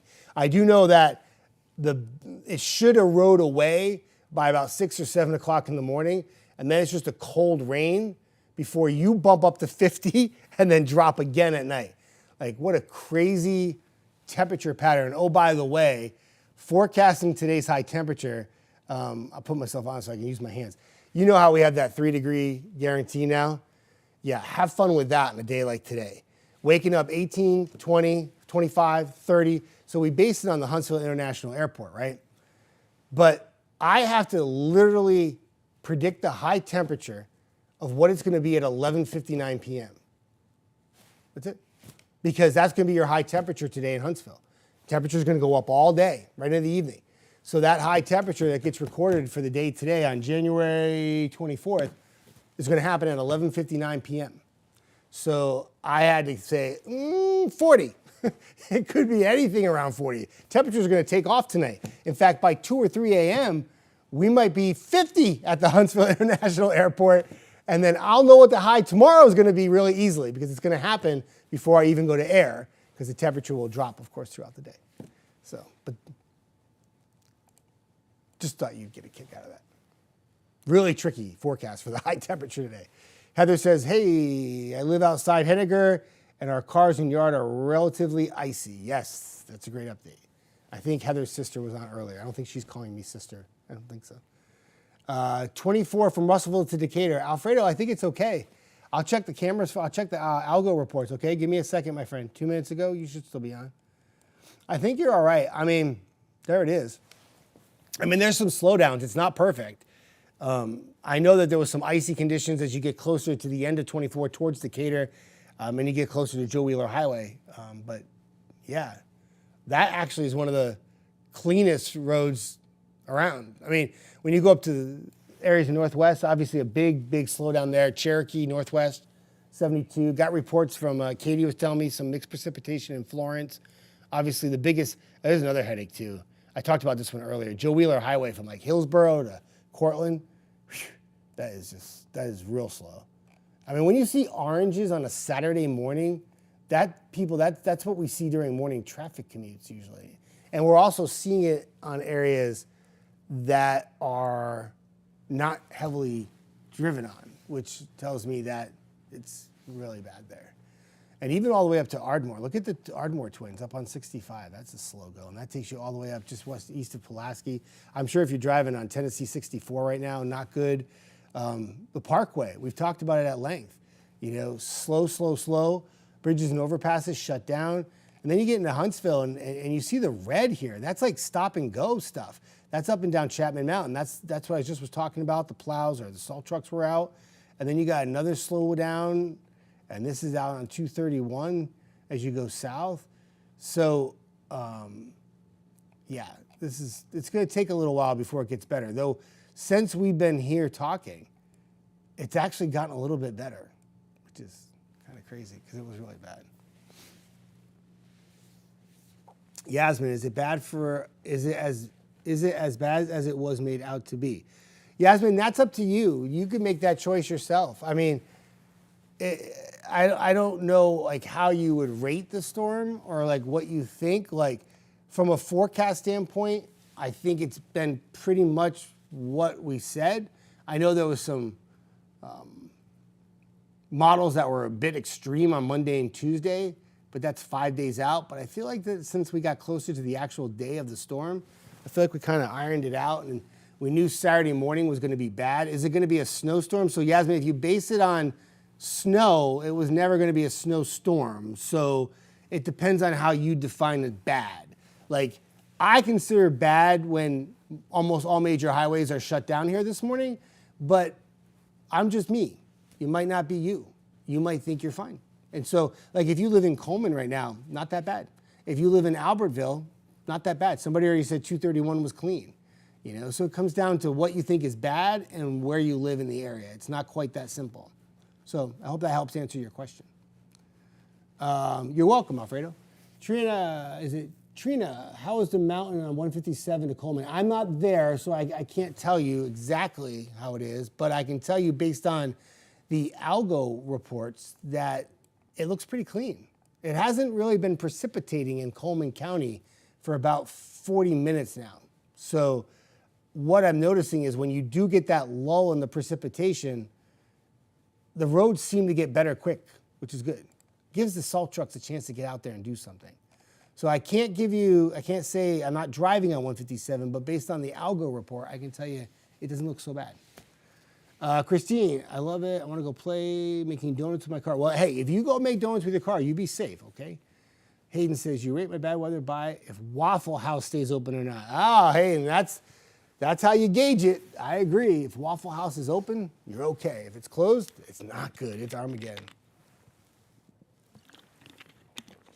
Yasmin, oh, okay, gotcha. I'm in Arizona.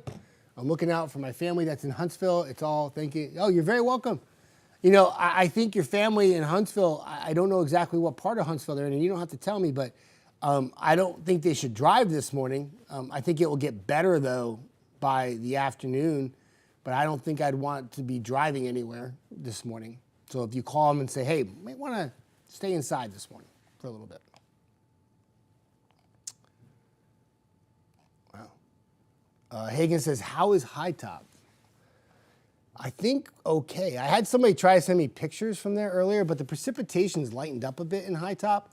But you got a lot of hills and valleys, and you driving up there in those back roads, I would imagine there's going to be some slick spots. I can't think it would be perfect, but maybe not as bad as it was maybe about an hour ago, which is good. Yasmin, you're very welcome. Is it Shayna? Can I get to Chickamauga, Georgia from Skyline? I mean, I think you can do anything you want. The roads are open, but I would say this. I would use some caution with some slick roads.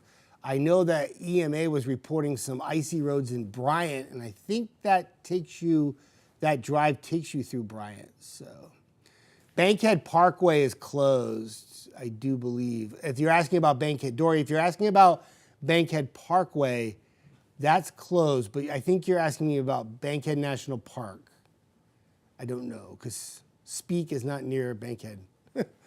But in the Moulton County area, I don't think the roads are all that bad, but there is a batch of some freezing rain and sleet going through right now. So where we had maybe not very many reports, that could change here shortly. But overall, the round of precipitation that seems to be going through now is not quite causing the same ramifications we had earlier this morning when the precipitation was coming down a bit heavier and it coated the roads with ice on all major highways in and around the Huntsville metro area. So that might be good news. Kelly says, can you see the traffic on 40 and 117 on Algo? There's no cameras there, Kelly, but you know what I can do? Let me go pull up the roads for you, okay? Kimberly, they did not close the Tennessee River Bridge as far as I know, but I do know that north of the Tennessee River Bridge, there was parts of 65 that were closed between Priceville and Decatur, okay? So it looks okay out in Henniger. Based on the Algo maps, somebody asked me 40 and 117. Looks okay. I imagine some icy spots, but nothing in the way of any major delays, which is good. Let me go check the check here. Past trends are warming. This is likely due to precipitated falling. We're going to monitor temps to see a breakover in north central and northeast Alabama and see if they warm like they did in the forecast too. If not, we're likely to see travelers just limited to the early afternoon. Correct. Okay. Natalie, I think the roads in Ardmore overall probably a little icy in Ardmore, Tennessee. I know 65 through there is very slick. I don't know about the back roads though, but I know 65 pretty much from the state line all the way south towards, we'll say, Hartselle has been a nightmare all morning. There's been numerous accidents. Now no accidents, but a lot of slowdowns. Okay. No reports, Jimmy, of power outages. I talked about that a little while ago. You know, I'll put the radar back up, but before I do, let me go check the wind. We've had some wind gusts too, about 20, 25 miles an hour, but we haven't really had ice accumulation or ice accretion on the trees. So even though there's been a very stiff wind out there, overall, last I checked, power outages were minimal. I mean, like none. Yeah, I don't see any yet. So that's good. Definitely don't want power outages. Kelly, you're welcome. Kevin says, when the rain comes in later, will that help the melt and ice?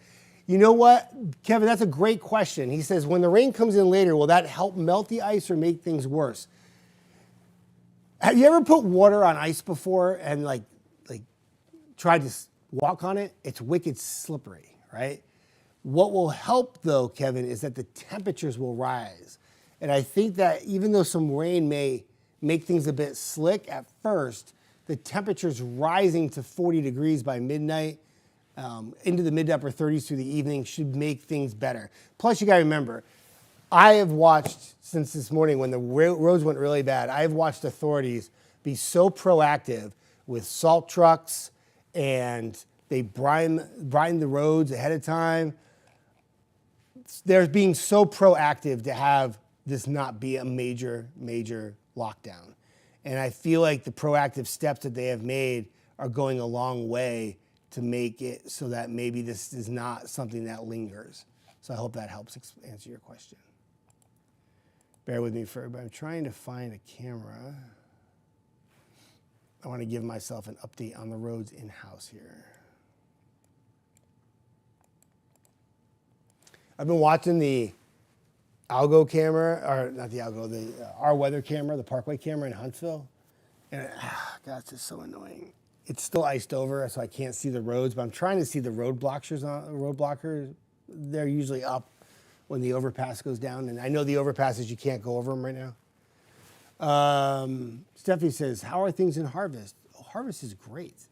Just a little sleet and freezing rain right now. I haven't really had too many reports of any kind of widespread icing issues in Harvest, though there were parts of 53 that are slow right now, and I imagine bridges and overpasses or even your driveway is probably a little slick too. Probably have a little ice on your car.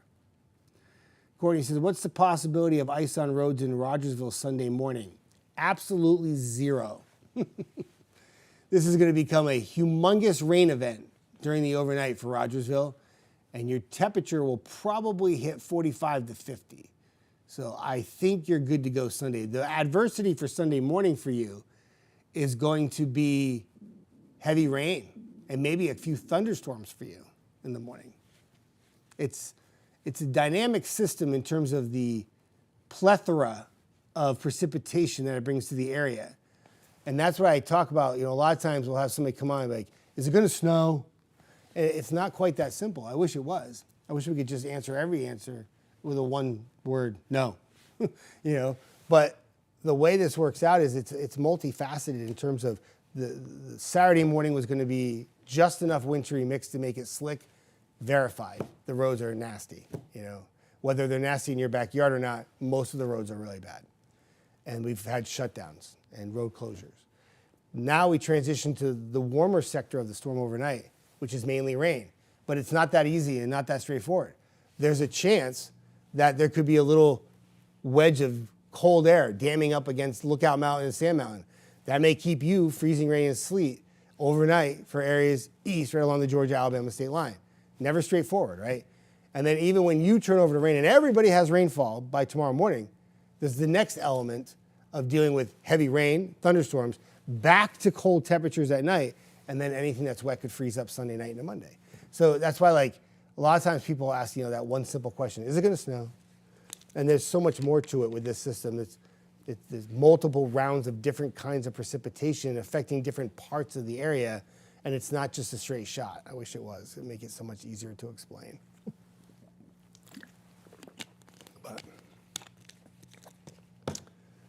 Jason, a lot of people just asking about specific towns. The more I talk, the more I keep addressing them. So Killen has some sleet and freezing rain now. Scottsboro, you're dry right now. Roads in Scottsboro didn't seem like they were all that bad. Austin, when the rain mainly starts in the afternoon, Athens, it's still at 31, 32, while Huntsville is like 38, 39.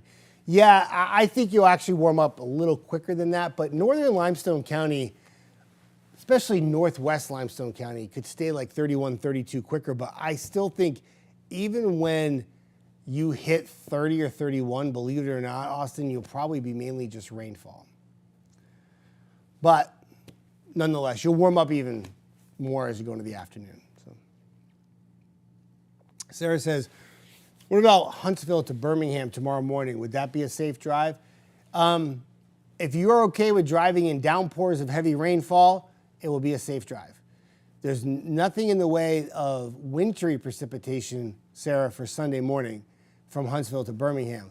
But the concern for Sunday morning would be some very heavy rainfall and thunderstorms, believe it or not, that could be to the point where they reduce visibility with pouring rain in the morning hours. So that'll be your concern. That'll be your concern. Not just winter storm. There's rain, there's freezing rain, there's sleet, there's wind. Speaking of wind, if we were to start to get a little bit heavier precipitation, we start to see some ice accretion or some ice on the trees, that little breeze is not going to help us. So far, we're so good. Power outages do not look like an issue at this point. I'm checking closely, but you got to remember, one graphic, let me show you really quick that I have not shown yet. Let me show you this. So what we had this morning was just a taste of precipitation. Like, it was just some light stuff. And look at all the issues we had, right? Pretty crazy, like road-wise. Say what you will about your own house. You might not have had enough or don't think it played out the way you thought. But the roads were shut down. Look at all this precipitation headed our way. Like, we're not done with this. They go, keep on going. Like the Energizer Bunny. It's going to keep on coming. And while we're still cold, it's still going to be wintry precipitation through noon. It's not going anywhere anytime soon. The afternoon will gradually transition us to rainfall as we work in some warmer temperatures, but breaking down that cold bank of temperatures is going to take some time. It's not going to be quick and easy by any means. So I think the worst is behind us from this morning, but let's not drop our guard down, especially if you live in Colbert County or Lauderdale County, where you could see some of the highest ice totals, and you could start getting some accretion on the trees, and all of a sudden you get a wind gust, and we got power lines going down, trees falling, limbs falling on power lines. Next thing you know, bada bing, bada boom. Everybody's got power outages. And that's not what we want at all. Amber says, what are the chances of wraparound moisture for tomorrow as the rain exits? Very little, actually. Very few forecast models showing any kind of sleet, freezing rain, or snow on the backside of it. Only thing it really shows, Amber, is just the temperatures dropping. It looks like at this time there's going to be an abrupt end to the precipitation, and then colder temperatures come in. Now, could we still get a little flurry activity? Sure. But right now, it doesn't look like there's much post-frontal moisture at all. It's really weird. That would help us too, because that would allow us to maybe dry the roads out just a bit before the frigid air gets here and maybe spare us a widespread black ice catastrophe Sunday night. Hopefully, we'll see what happens. Sharon says, what about 565 east on Sunday morning? Very heavy rainfall. If driving in downpours and thunderstorms bother you, that will be a very tough drive for you tomorrow morning, because it's not going to be the winter precipitation Sunday morning, Sharon. It's going to be rainfall. Your temperatures are going to rise all night long. And eventually, by the time you wake up Sunday morning, if you're driving on 565, it could be close to 50 degrees with heavy rainfall. So if heavy rainfall is adversity to you, then that was what you'll be dealing with Sunday morning. But The wintry side of the storm takes a break during the morning hours because it's too warm. Derek says, is it a safe drive from, oh, I missed that one, Nashville to something on Monday? I mean, I can't, I don't know what safe is to you, but I mean, there could still be some black ice issues for sure as we go into Monday morning. It would be probably isolated depending, you know, cold temperatures diving Sunday night into the teens, anything that's wet. Like if you drive over a hill where the runoff comes across the water or comes across the road, that water is going to freeze and that one area is going to be really icy. So I would say just be careful. Yeah, I'll show you the future radar, buddy. Who's that? Kevin? I got you. If there's any graphic you want to see, just let me know. I'm just hanging out with y'all. I mean, I got nowhere to go. So here's 9 a.m., and that's pretty much on par with what the radar has now. So this particular forecast model, we're using the in-house graph model. And what I do is, like, now that it's 9 o'clock, I look at that and I say, yeah, that's pretty much right on of what's happening. There's sleet, there's freezing rain in almost that same location. The temperatures are pretty close. So that's good. Let's go forward and see what it says. By 2 p.m., mixes in a little rain, and that makes sense. Areas mainly south and east will get into the rain first. Notice the temperature in Coleman and Albertville. This forecast model has us almost at 40 degrees by 2 p.m. Now, I will say this. The temperatures are about 2 or 3 degrees behind what the forecast models were showing. And if that's the case, it could take a little bit longer to get above freezing, which would make the sleet and freezing rain last into the afternoon a little longer. We'll keep an eye on it for you. But right now, this is the thought process. By 2 p.m., northwest Alabama, parts of middle Tennessee still dealing with adversity with winter precipitation. The rest of us start to get into some rainfall. Look at the temperatures in Scottsboro and Fort Payne, 41, 42, but 30 in Florence, but that will still likely be some rainfall. That makes sense because the whole column of air from start to finish, bottom to top, is going to go way up, except tonight for areas east. Look what happens to Fort Payne and Scottsboro. Temperature goes down a little bit. While everybody else is warming up, temperatures go down. And there could be a little sleet and there could be a little freezing rain, and that's an area of concern tonight. But by morning, those temperatures take off like a rocket in Huntsville. 50, 53, 54, 51. That's not icy. That's just straight up rain. The one area that we're watching, though, is out towards Fort Payne. That area, Lookout Mountain, you could still be mid-30s. You might still have a little sleet and freezing rain, but even you too will end as just a big old rainmaker by 9 a.m. The colors that you see there are not winter colors. That is like heavy rain colors of orange, red, and yellow. And watch what happens when the rain ends in your area. Look what happens. Russellville, Florence, Phil Campbell, 30s. Fort Payne, Scottsboro, Albertville, 50s to near 60 degrees on this graphic. Once the rain moves out, there's your drop in temperature. 8 p.m., we're in the 20s.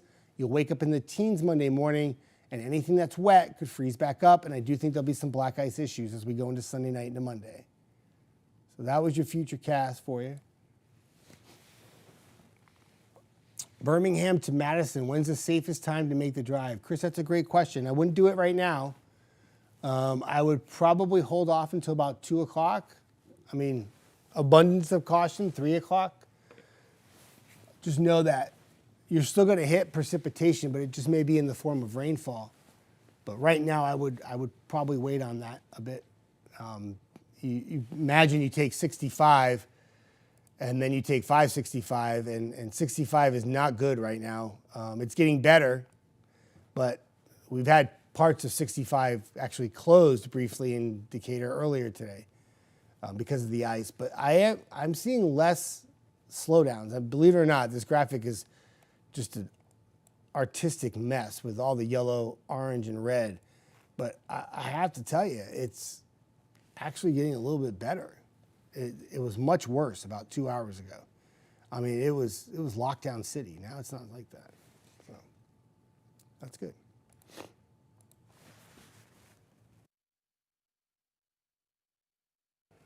Sharon says, thank you. You're very welcome. Donnie says, just stay calm. Dude, I'm like the calmest person in the world. I am probably too chill. What's the definition on that, my friend? Jennifer, I like that. The roads to Gunnersville, especially going over the bridge. My daughter has to go to work at the hospital in Gunnersville. I would venture to say that in Guntersville, the road's probably not so bad, but any bridge and any overpass is going to have a slow go over it.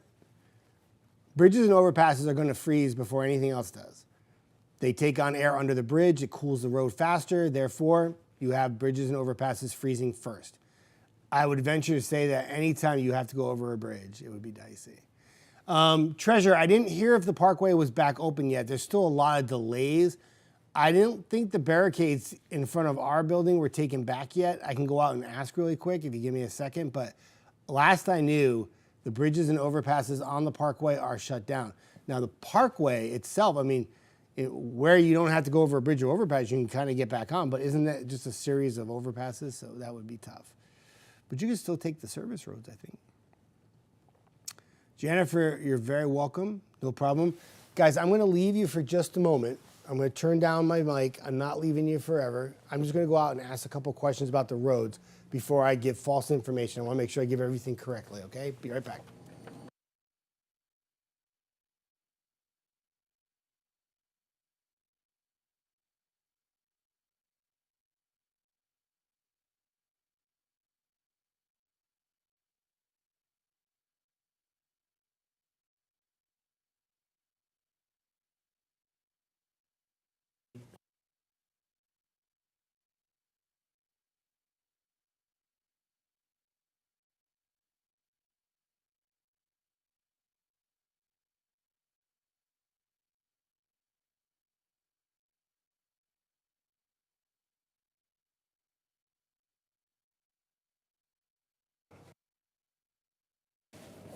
All right, everybody. So I went out front. Matthew King is the man. He's out there helping me out. I think Claudia tried to get back home, but Matthew, Treasure asked about the parkway being back open. We still have barricades at our exit on-ramps in front of our building here, and we are on the parkway essentially right across from Costco and right by Madison County Courthouse, or no. Place where you get your license. Anyway. So my answer to you on that, Treasure, is yes. I don't think it, no, it's not open. Your question was, is it back open? I don't think so. The traffic on the parkway, like the slowdowns and the yellows and oranges that we have, still, obviously, you can see it sticks out like a sore thumb. And you even see some reds there too on the parkway. So I would assume that there's still some slowdowns, and I would assume the overpasses. You can talk to me, it's okay. We got some HPD road closures, recent update from HPD here for you. Can I read that out loud? Is that okay? You didn't put any bad words in here, right? I don't think it's Okay. HPD. Huntsville police continue to monitor road conditions as winter weather impacts travel across the city. Several roadways and overpasses remain closed due to icy and slick conditions. Current road status: Green Mountain Road, closed. Bankhead Parkway, closed. Memorial Parkway overpasses, closed. Chapman Mountain, Highway 72 past Moore's Mill, closed. Greenbrier Road, closed. Capshaw Road, closed. If you have to travel today, plan your route ahead of time, allow extra travel time. Do not, and follow all posted closures and barricades. Never drive around a barricade or through a barricade. They're closed for your safety. I think we just got an update. Amanda Jarrett said 565 closed, and an email just came to you. Yeah. Is that what that said? Can I tell everybody? Yeah. So 565 westbound? East and westbound. East and westbound in Madison is now closed as well. So, boy, a little ice goes a long way, huh? Yeah, big impacts around here. Big impacts, huge impacts, yo. It's crazy. It took literally 3 hours of freezing rain and sleet, and you just heard all the closures I just talked about. So, and that's the roads for you. I'm just trying to update you. I keep it pretty loose on here. I try to talk to you all, and if there's any specific question you have or graphic you want to see, I'm more than happy to help you with that. I've shown the future radar about 400 times now. I'll show it 400 more if you want me to. I don't mind at all. Abbott says, how's the sidewalk between the Women's Center and the Porta Pooper at the hospital? I would bet you would probably know better than me, and you could go probably check that out. If you slip and fall, I'm very sorry. I hope that you'll be okay. Keelan, any changes in Florence? No. Same forecast. A little icy this morning, a little icy again later. You know, it's funny, I watched the radar. You see how it's flip-flopping between pink and blue? It wants to say it's snowing so badly. It really does, but it's not. So you see the blue in Athens right there? There could be a little snow, I guess, but I pull up the Athens camera and let me see what's going on. See how it's just wet stuff hitting it? It could be a little snow mixed in. I see a few flakes, but it's not like when you look at the radar, it looks like Armageddon snow, and it's not like that. It's like snow mixed in with like freezing rain and sleet, and it's just causing a nightmare on the roads. In Athens, I saw some cars moving at, I felt like they were going the speed limit a little while ago, but we've had some big time slowdowns south of Athens with accidents, and it's been really, really bad. There was a major accident on Huntsville, Browns Ferry exit, and it slowed things down for about 2 hours. So a lot of times on the radar, you see blue and you think, it's got to be snowing. But this happened actually in January 2024. I went out to my car, I was at home, and it was freezing rain, but the radar had blue all over it. And then people were like, no, it's snowing. I'm like, no, it's not. It's freezing rain. And it was terrible. That was the beginning of the debacle of 9 days at home. Kathy says, for people who remember the ice storm of 1960, it was so crippling for 2 weeks. I was 9 years old. Yeah, I mean, we've come a long way in snow removal and ice removal. In fact, in the last 2 years, we've come a long way because we're much more prepared than 24. I could imagine how unprepared we were in 1960 for something like that. That one must have been crazy. D says, what time is it supposed to melt? Depends on your location. It's not quite as simple as just answering one time. It depends on your location. So if you want to know that, just let me know where you're at in your location, because if you live in Florence, it's not going to be the same time as it will be in Albertville or Huntsville or Decatur. So I can't answer that without more knowledge of where you live. Chad, I hope the roads from Birmingham to Scottsboro are good. It could be, yeah. I don't think they would be that bad. The area of concern that we've had has really been the Huntsville metro area, but I just rattled off about 14 closures across the area. I would venture to say that if you have to travel and you want to make that drive right this minute, just be very careful and be safe, that's all. Navia, is Research Park closed? No, not that I'm aware of. We did not get any closure of Research Park. So, last I checked, there were some accidents on Research Park, but I did not see any closures on Research Park. So I hope that helps. Queen says, is Moulton supposed to get bad or Hartselle? You've had some pretty significant impacts already in Hartselle.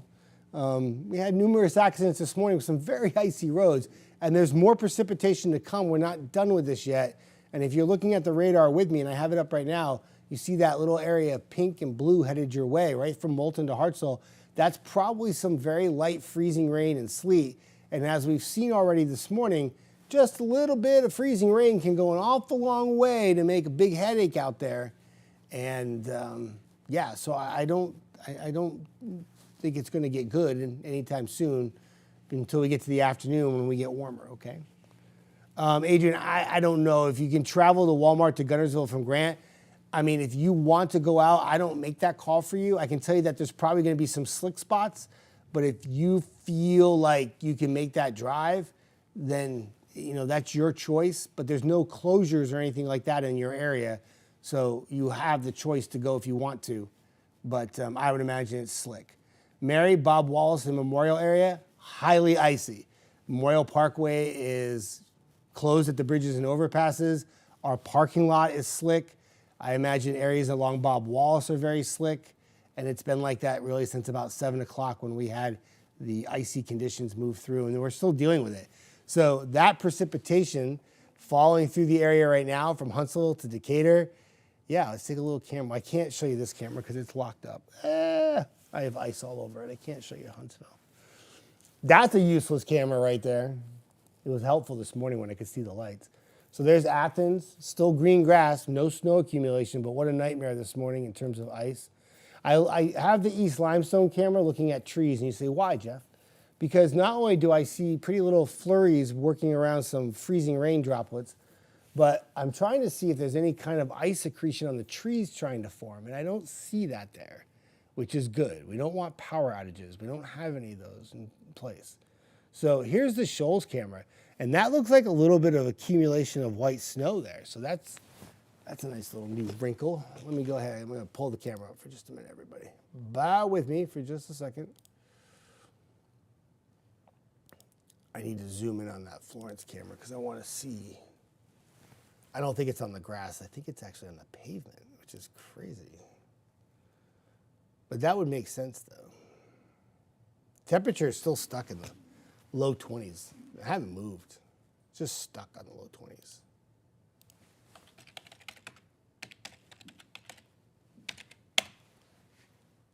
Dun, dun. All right, let me see what we got here. The camera's going to move. I don't mean to make anybody nauseous. Okay, I'm really sorry about that. But I'm checking some things out.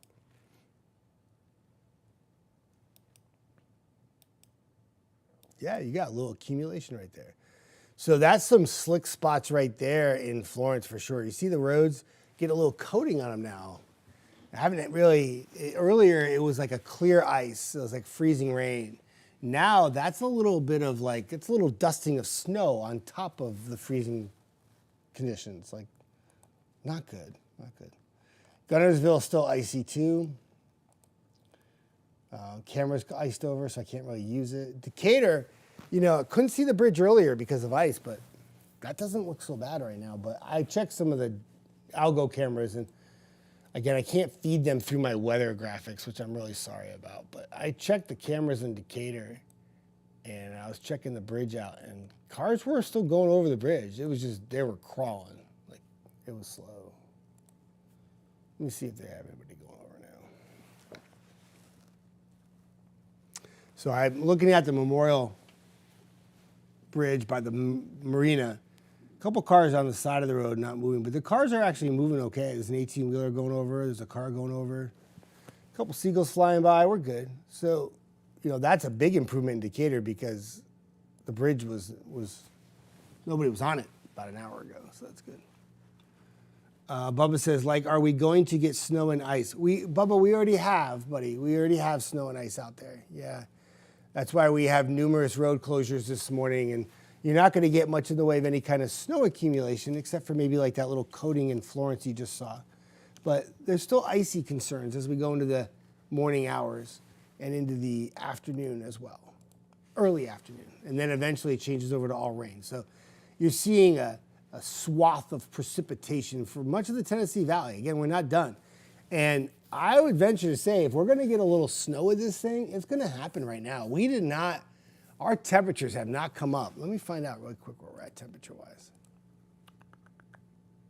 Yeah, we're still in the 20s, teens, Lawrenceburg and Pulaski. Come on now.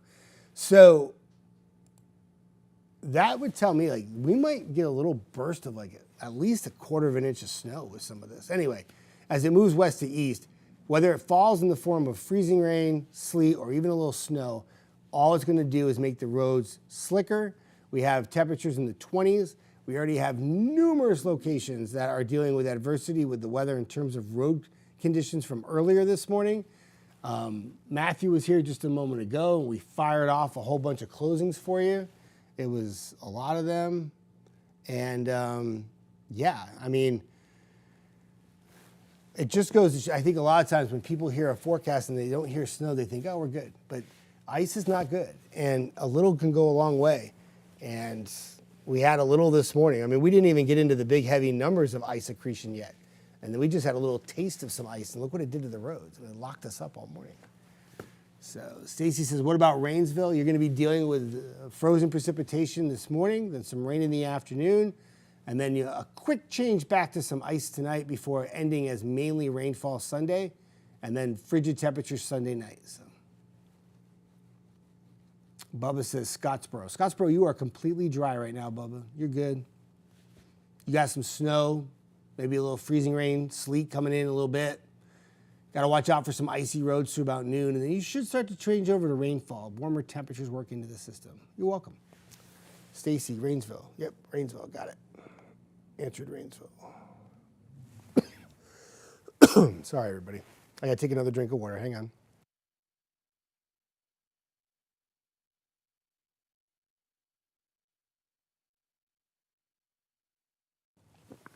Okay. Sorry about that. It's a big gulp. I apologize. I'm going to pull up the Shoals camera for just a moment. You're welcome, Stacy. No problem. Austin says, what about schools on Monday morning? That's a great question.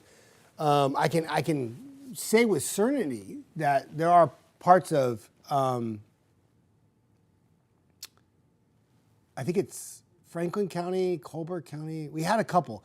There's listings of school closures on our webpage already on the 48 page for areas west. I know a couple schools already shut down for Monday. So the answer to your question, what about schools on Monday? I don't know what school you go to, but I can tell you that some of them have already shut down. And if it's your school, then you don't have class on Monday. Coffee. Me? Yeah, do you need coffee? Oh my gosh, yeah. Yeah.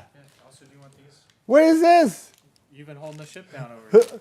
Oh my gosh, you would get me a vanilla latte and everything if I gave you this cup? Vanilla latte. That's all you gotta do. You just hit the button. It's on the bottom It left. says vanilla latte. It sure does. Sugar. One of both? You know what? That's pretty awesome. So the Shoals right now, 24 degrees, and you'll see a little snow. And somebody was on here, Hayden just says, I got a little snow accumulating in Lexington where I'm at. You are right on, my friend. And what we're seeing is we're actually seeing a transition to a little more snow than freezing rain and sleet for parts of the area. And that's okay. You know, I'd much rather have snow, but I don't know if I'd want it on top of the ice, but still nonetheless. You can see it's like a grainy snow falling there in the Shoals camera. And that validates everything that Austin, Hayden was just talking to me about in Lexington. Oh, look at you, Tatiana and Javon, working from home. As soon as you ask about closings, they posted the link right there. I got Matthew getting me coffee. I got people posting closings. Wow, this is a good day for Jeff. So closings, you can click on that link right there, everybody, and whatever's closed or is closing will be listed there. Great, easy to see, good to go. And this way, if your school or I imagine any kind of municipalities will be closing anything. I don't think they do private businesses, but otherwise than that, you're good to go. Sam, 231 headed to North Huntsville is not good. The Parkway, bridges and overpasses, they've been barricaded off. So you have to find an alternate route. You can go back roads, and there are a lot of back roads to get north in Huntsville. I live there. So just something, you can't get there right now. They've shut down numerous highways, and the Parkway is not shut down, but it's bridges and overpasses. You can't cross them, so that means you can't run over the barricades and get on. Thank you. That was really, really nice of you, Matthew. I really appreciate that. Hold it down over here, Jeff. I'm losing my voice, but I appreciate it. He got me a vanilla latte from our break room. Isn't that that's pretty cool? We got some good peeps here. Austin, like Madison County, Limestone County schools, do you think they could get out? Austin, I don't know, and I'll answer this with a camera look because I want you to understand, being as sincere as possible, is I don't make the call on closures. I don't know. Those are done by really important people other than Jeff Desnoyers. But I can tell you this, if they do close, it'll be on that list that I just put there for you. So if you click on it, you share, save it, bookmark it, and then you can bring it up anytime you want. If they close down the schools, you'll know right away. I don't think they will, personally. I think it might be some delays maybe Monday for your area, but we didn't have school for a week and a half last year, and we had a half, or 24, and we had a half an inch of sleet. So it can happen. But that is the best way to check it and validate. So, and then Austin gives me an awesome update and says, sleet is pouring in Athens. You never want sleet to pour, my friend. Let's go check the camera out, okay? Let's see what we got. Yeah, that looks like it's coming down pretty good. Very wintry scene setting up in the Shoals right now, everybody. All right, so I'm trying to get the camera look to Athens where you can get a backdrop and kind of see the sleet that he's talking about. I can see it right here. So if you look towards like the trees and the bushes, it's kind of hard to see because obviously sleet, but you'll see it every so often come by. It looks like a pretty good burst of some sleet. I would imagine when you look at the radar, what I'm going to do is I'm going to stop the radar for a minute. It's time for Jeff to draw. So I'm going to zoom in here for just a minute. This area right in here, no, I don't want that. I don't want that. Get that off of there. Get that off of there. I want this. So from here to here, you know what? No, I don't like that. I want to make this different. I don't like what I'm doing here. Let me zoom out. Let me have some fun with this. I'm going to go this way. I want to go bigger. So I want to go from here down to here, up through here. That is probably some pretty solid precipitation. And if you're going to get any kind of snow accumulation, like a little dusting on top of already the wet roads and the icy roads, that's going to probably happen with this. Reason why is because the temperatures are still running colder than what forecast models had at this point, a little injection of colder air.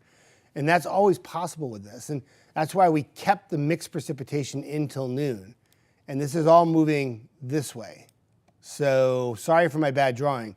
But so if you're in the Ardmore Twins, if you're in Harvest, Lexington, Anderson, Lawrenceburg, Pulaski, Fayetteville, Park City, even like maybe North Huntsville, Meridianville, Tony, yeah, all these areas right here, you could get a nice little burst here. I don't want to call it nice. Some of you might not think it's nice. A little burst of snow, and it won't accumulate all that much, but all it's going to do is just be more of a headache with the already freezing rain, sleet we've already had this morning, right? And I got this on the high top radar, and I think that's the best look I got right now. Yeah, see all that precipitation. When I put it on Columbus, you see there's so much more precipitation to get through. What's that song called? We've only just begun. Carpenters, maybe? Yeah. Rob says, lots of ice and sleet in Rogersville. Thank you, Rob, for the update. I'm going to put this in motion on the radar, everybody. Again, we're just hanging out. I got nowhere to go. If there is any graphic that you specifically want to see, I'll put it up for you. I'm just going to kind of cycle through the whole story really quick and kind of start fresh for people who are just coming in now. Hi, Vicky. Vicky, anybody see what Vicky's last name is? Vicky Weatherman. It's awesome. Best name ever, Vicky. Weather alerts through Sunday afternoon. The ice storm warning is still in place for areas northwest. Going to monitor that closely. We're not out of the woods yet. I know we've had some adversity this morning and some closures, but the teeth of the ice situation is not done yet. We haven't got to the bulk of it yet. So northwest Alabama could still have some serious ice accumulation, and that's why there's an ice storm warning. What we had this morning was more adversity in terms of road conditions. What could happen before we change over to rain could be more in the way of heavier ice accretion where it's on power lines and trees, and that could cause some power outages. There's a winter weather advisory for all the other counties. Adversity in terms of sleet, freezing rain, rain, and snow. We already have seen that this morning. We'll probably have it for a couple more hours before we see a transition to rain in the afternoon. Temperatures have been really the headline this morning. You wake up, you look at your WAFF 48 app that we know you all have, and you see 24 in Decatur. Why am I getting freezing rain? Oh my gosh, that's horrible. I want snow. The problem is you're 24 here at the surface, but you're like 36, 37 up here. And all that rain comes down, comes down, comes down. Boom, hits the cold right at the time it hits a surface. Roads, bridges, overpasses, railways, sidewalks, you name it. Ice, clingy. If that surface temperature just above the surface is like 31 or 32, you actually can come down and turn it over to sleet, and it will reform as ice first. Depends on how shallow the cold air is at the surface. If it's really shallow, you get freezing rain. If it's not quite as shallow, you get sleet. If you don't have a shallow cold air at the surface, it's all rain. That's how the column of air works from start to bottom, top to bottom. If that makes any sense. All right. Still can't see the Parkway camera. Terry says sleeting in East Limestone. Probably some pretty good rates of sleet at this point, too. Denise said the same thing. Heavy sleet in South New Market. So,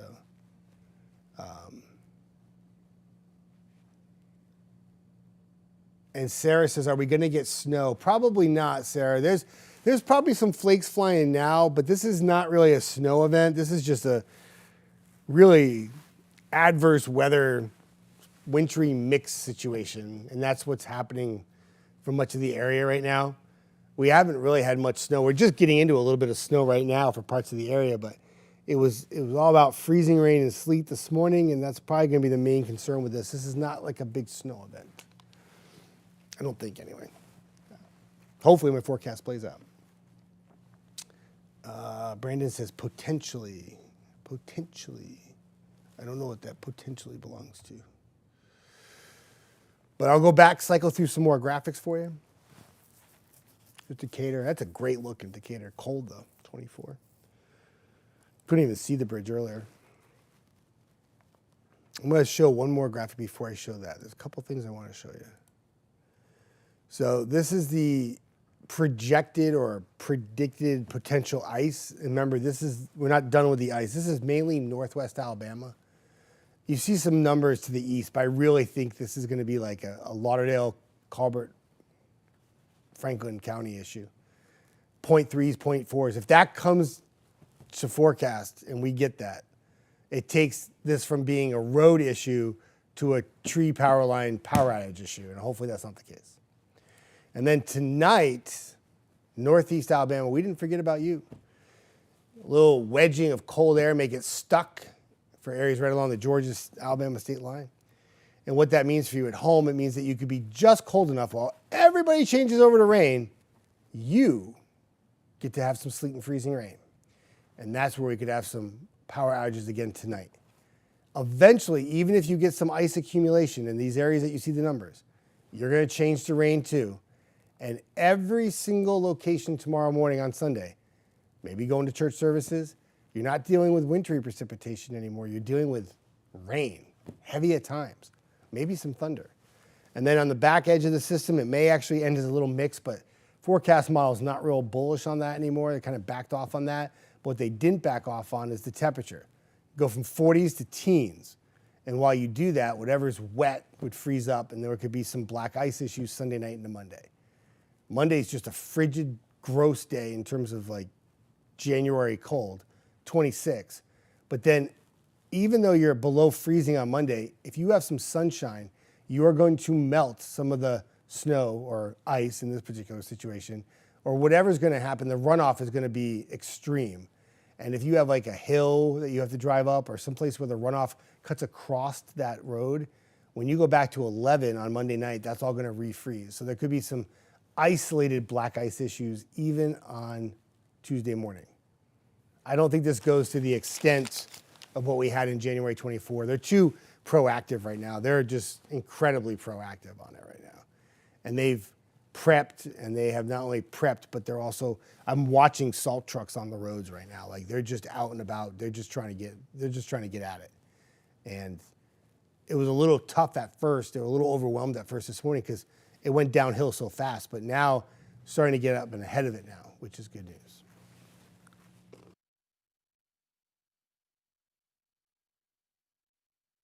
Hi, Kyle. How you doing? I'm eating an M&M, everybody. How about the wedge for DeKalb? I actually just talked about that. It looks a little bit more aggressive today than it was yesterday, and that's something, Kyle, that we're going to watch very closely. So Chief Meteorologist Brad Travis will be in later with Jada. Eric Burke is trying to get here right now, but unfortunately, because of the weather, he can't get here. It's very icy by his house. So they're going to watch that closely. And if that wedge comes to fruition, while everybody else is warming up to rain, you will stay sleet and freezing rain overnight. You'll eventually change over to rain tomorrow morning, but you may have enough hours that you could have some ice accretion for you in your area, and that could cause some power outages tonight. It's something that Gonna have to like Brad called it this morning, nowcasting. It's gonna be a nowcast kind of thing. You have to see it happen right before your very eyes before you can really make the call on it. Hi, Beverly from St. Joseph, Tennessee. Thank you for stopping by. Austin says, I know we got to get through the weekend, but what about... Yeah, I am not even going there for next weekend yet, my friend. I appreciate your excitement, but yeah, there's a potential for another system, but I am not going there. I think it's very important that when you have a system this far out, like this one here, let the forecast models do its work beforehand. You know, if you're 6-7 days out, there's going to be some changes. You know, watch the trends and then update accordingly. And then anything that happens next week, that'll be the next one we tackle. But I don't think I even have it in the 10-day forecast. I just kept it cold. Brenda says, not fair, I want snow. There's a little snow falling out, Brenda. Brenda, maybe it's not falling at your house, but I'll show you an area that has a little snow right now. Maybe that'll make you feel better. I know a lot of you were very upset. I'm not getting as much snow as I wanted. I know I'd rather have snow than ice. I wouldn't have to really be here right now. I could just go home and admire the snow from my house. I could four-wheel drive it home. But the shoals themselves, you can see a little snow is falling. And there is some coating on the road and grassy surfaces. I mean, it's not like piling up or anything like that, but it's still certainly happening. And it's probably going to make things a bit slick. I mean, what do? We put a little snow on top of some ice, and that's what we had this morning, you know. I'm sure it's going to make things even more slick. Now, Athens, I saw some flakes flying around. I don't see it really on the grass or anything, but many of you letting me know that you have some sleet that's coming down heavy in Athens right now. So Sarah says, that was actually my son who was asking the question. He's interested in learning about the weather. Yes, he is. Very, very weather excited. I love that. Rachel, hey, what's up, Rachel Hall? How are you? Thank you all for keep us updated. Traveling tonight from Arab to Fultondale and back tonight for a gig. What should I watch out for on my way back home? Just rain. Yes, ma'am. Where you're headed and where you're going to entertain people, I'm assuming you're singing tonight. If you are, you're going to rock it like you always do. But, yeah, I think just wet roads for you. You should be good to go. You might even have some heavy rain, though, on the way home. So just be careful with that, okay? But, hey, rock it. If you're going to sing tonight, have a great time. Amazing voice, Rachel Hall. Just good stuff. Sarah says, we got just a dusting of snow. Hey, a dusting's all right. Dusting's something. Forecast model said less than an inch. That's less than an inch. But just enough to keep things icy and dicey here this morning.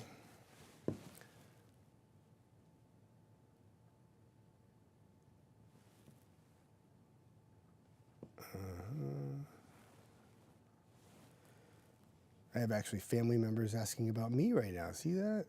I got coffee. I got M&Ms delivered to me. This is crazy. I got somebody putting up closings for me. This is awesome. Is it Jana? Jana Sims from Albertville. Right now, not much going on in Albertville. You can see the radar. It's awfully dry for you. And one thing I'll point out, the forecast models did a fantastic job of handling what's happening right now. You see how you have precipitation falling, and it's mainly along the river north. Forecast models actually had that happening here this morning. Like, that's more like the NAM coming through more than the graph that we're using forecast model-wise. But nonetheless, Albertville, right now, you're mainly dry, but you still have a chance to have a little bit of frozen precipitation before a quick change to rain for you early in the afternoon. Your window of wintry precipitation will be short and sweet this morning in Albertville. That's not the case for other areas. Southeastern locations are much different. And when you go east of Albertville, it's much different in Fort Payne and east of there. Because like I said before, it's not one size fits all, everybody. Everybody's going to be dealing with different adversities at different times of the day. So Albertville, you have a window of opportunity for a little freezing rain, sleet this morning before you change over to rain, and then you should be mainly rain from here on out until some black ice issue Sunday night. The radar, yeah, a lot of it, the air was really dry, Will. So sometimes what's happening, and this happened this morning, you get what we call virga, And like if you zoom in on Huntsville, I'll stop it for a minute. It's not really over Huntsville. Like if you see this right here, see a little pocket right here? If you're in South Huntsville, it's not doing anything. And even right up to the T and the S and the V in Huntsville, the air is really dry right now. So what you see here in the precipitation wise, it's a lot of some of it like this morning wasn't even reaching the ground. The air isn't saturated at all. So it appears on the radar that you have maybe a little light precipitation, but you don't. See the darker blue colors on here? That would be where the precipitation is probably actually reaching the ground. But see that light blue stuff, Huntsville, Decatur? Probably not. It might be a flurry or two, but that's just because the air is so dry. But the radar, there's something happening there. It's just not reaching the ground all the way. I hope that helps. That explains a lot of times why when you see a radar and you think it says one thing, but it doesn't, there's a rationale behind it. There's always a science behind it. Darlene, thank you for streaming. Oh, well, you're very welcome. I'm having fun. I got chewing an M&M real quick, though. Okay. I appreciate it. Darlene, I was telling everybody earlier, I can't get home right now.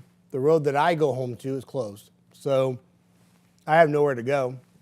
I'm just going to sit here and might as well stream with you. So look at myself in the TV for 3 hours. It's all good. I've sent some notifications out, staying on top of this. Darlene says, sleeting in Fayetteville. There's a great example right there. The radar is only half the story, right? You see all this blue, see all this darker blue right here? That's where the precipitation is probably reaching the ground, right here. I forget the gentleman that just asked about Huntsville. This probably is not hitting the ground here, okay? Now, Darlene says, sleeting in Fayetteville. When you see the blue here, what do you think? You think this is all snow, right? I don't know how to make a snow. Is that a snowflake? Yep. You think it's snow, right? But what happens is the radar is kind of fooled right now because the temperatures aloft are warm. So it's coming down and it wants to be snow, says the radar, but it's really more like sleet and freezing rain. And where you have snow, it's probably really light, fine flurries kind of thing, is what I would imagine. I don't think anybody's getting a dose of like burst of snow or anything like that. I mean, where some of those darker blues are, it's not like it's like blinding snow, everybody, but it is making it to the ground there. The overall shield of precipitation is mainly lifting north right now. We're getting like, there's more to come, but like not everybody has precipitation right now. So Shoals 24, a little breezy, a little cold, wind chill values in the teens. I'm just doing a camera check. Some of my cameras are locked up, everybody. They have ice all over them. I can't do anything about it. I'm just looking at cameras because I'm forecasting with you. I'm just seeing what I can see. But I'll put this back in motion again. Is it just me or I thought it was supposed to? I don't know, Austin. I think overall the temperatures are pretty much where we thought, except maybe a degree or two colder. The warm-up isn't supposed to happen until afternoon, like late morning, afternoon. So like when I came in this morning, it's a great question though. So when I came in this morning, I was looking at, I think I had the graph up. I was looking at the in-house model. It had Huntsville at 10 a.m. at 25 degrees. So 24 right now at 9:40 isn't too far off. The one thing that the forecast model that I used this morning on air didn't have was Lawrenceburg and Pulaski in the teens. They had nobody in the teens. But it did have the 30s east and it had the 20s elsewhere. So I think we're okay. I think maybe just a little bit colder in parts of the area. Probably more so for Middle Tennessee than anywhere else, which could play out significant going in the afternoon that it might take a little longer to get to the 32 or 33, and that could add a little bit more. And another hour or two of sleet or freezing rain is never good. We already saw the impacts of what a little freezing rain and sleet could do in the morning. We have like tons of roads that are closed. So that's something that, we'll watch here. I'm not going anywhere, but.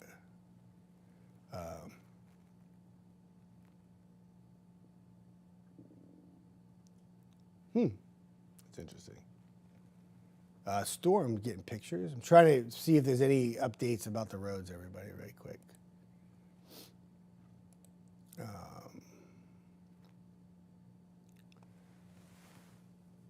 So getting updates in Lauderdale County where a little coating of snow is on top of the actual roads now in parts of Lauderdale County, which is what we expected. And that's why we have some slick roads. And that's being also, we got a lane closure in Morgan County. I think that was back at 7:30. Yep, I'm just trying to get updates here for you, everybody. Update on the road closure. That's the westbound lanes. We already did that one. The westbound lanes of US 72 near 108 are mile marker are closed. Please use extreme caution when driving in winter weather, as well as on icy roadways. Other troopers will continue to monitor the roadway, and they'll post if anything gets changed. Well, they'll send us an update. But there's still areas that are dealing with closed roads, and that will continue as we go into the morning hours. Wow, I can't believe it. I just read that email. Darlene, thanks for the comment. Need to know for work. You're welcome. I got you. Christopher, Decatur. What about Decatur? It was bad earlier. I know that. A lot of accidents, a lot of ice. Right now, not much going on. Very light precipitation. You'll probably turn over to some rain in the early afternoon. Temperature's going to warm up a bit, but still got a window of some frozen precipitation here through the late morning. Sarah says, Daniel wanted to know how you measure the thickness of ice around power lines and tree branches. That's awesome. There's a whole webpage for it. Hang on a second. Watch this. I've been sending this to everybody.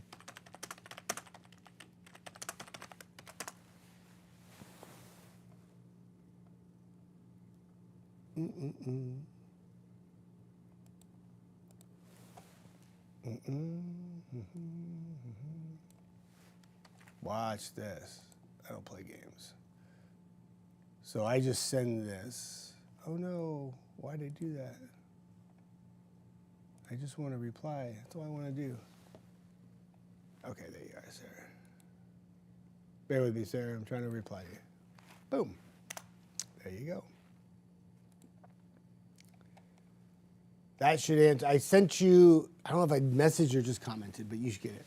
Will the roads improve this afternoon in Colbert County? Letitia says. You know, Colbert County would probably be an area of concern into the early afternoon. We talked about how northwest Alabama would probably have a little bit more in the way of frozen precipitation. So see at 3 o'clock, Letitia, how everybody's pretty much changing to rain. Notice how northwest Alabama still stays pretty much pink, and that would include your area that you're asking about. So I would say to be very mindful of the afternoon hours before you change over to all rain by evening, because there still could be some very slick spots, okay? If you were in Huntsville, it's a different forecast. You'll probably improve more in Huntsville earlier. But where you live, it could definitely be a problem as we go into the afternoon. You're not quite out of the woods in northwest Alabama. You have the chance for the highest ice accumulation really in the entire Tennessee Valley through the early afternoon hours. I'm in Russellville. My driveway is a solid sheet of ice, and it's sleeting now. Yes, you see that sleet in Russellville? See that blue color moving there through your town? I forgot your name. You went away on my little crossing. I'm sorry about that. But yeah, this is just persistent wintry precipitation with sleet and even some freezing rain. Sarah says, thank you. Sydney, my steps in Moulton are completely frozen. It's days like these I'm grateful for a gravel driveway. There you go. Yeah, I think that for the most part, any way to make it so it's not as slick, I don't know. Like I have a gravel area. I used to have a gravel area at my house, and I still managed to fall on that during the sleet storm of 2024, but. So what you see here is a big blob of blue on the radar. A lot of times when you see the blue, you think it's immediately snow, and that's usually the case. But in this particular instance, it's not only snow, but it's also sleet and freezing rain mixing in, probably more sleet at this point. But what it's doing is it's coating the roads. Getting reports in Lauderdale County that there's a little bit of snow on top of the roadways. And I've seen some pictures too. So we talked about how Saturday morning, we talked about it at length, that Saturday morning was going to have an impact of freezing rain, sleet, and just plain rain. And anytime you have temperatures that were in the 20s, it was going to be game on for some very icy conditions in the morning. And there was going to be adversity until we warmed up and became mainly a rain event during the afternoon. Once it turned over to rain, it will continue at night, and much of Sunday is rain. And then we freeze Sunday night. The areas of concern are northwest Alabama, because you may stay sleet and freezing rain a little longer than areas elsewhere. And then tonight, northeast Alabama could revert back after changing the rain to a quick hit of sleet and freezing rain, and we have to keep an eye on that. But the impacts were always going to be on the bookends of the weekend, which meant Saturday morning and then again Sunday night when the colder temperatures move in. And in between was a lot of rain. So there's going to be adversity for Saturday morning, and that's what we're dealing with right now across the area. Cody, Highway 247 in Franklin Culbert was pretty sketchy in spots this morning, especially in the hollers. What do you expect Sunday morning at 4:30 a.m.? They're going to be wet, Cody, because what happens is your temperatures are going to rise overnight. And even for you in Franklin Culbert on Highway 247, your temperature could actually get close to 50 degrees overnight, and you could have some very heavy rainfall. So by 4:30 a.m., there should be some improvements for you, Cody. Okay. But it was very icy. A little ice goes a long way, and we had that this morning. Didn't take much. Peony says Athens is still getting ice. Yes, you are. You got the forecast right there. You got it. See that blue right there? That is not snow. That is actually sleet and freezing rain, probably keeping things icy out there. Should we start now letting our faucets drip?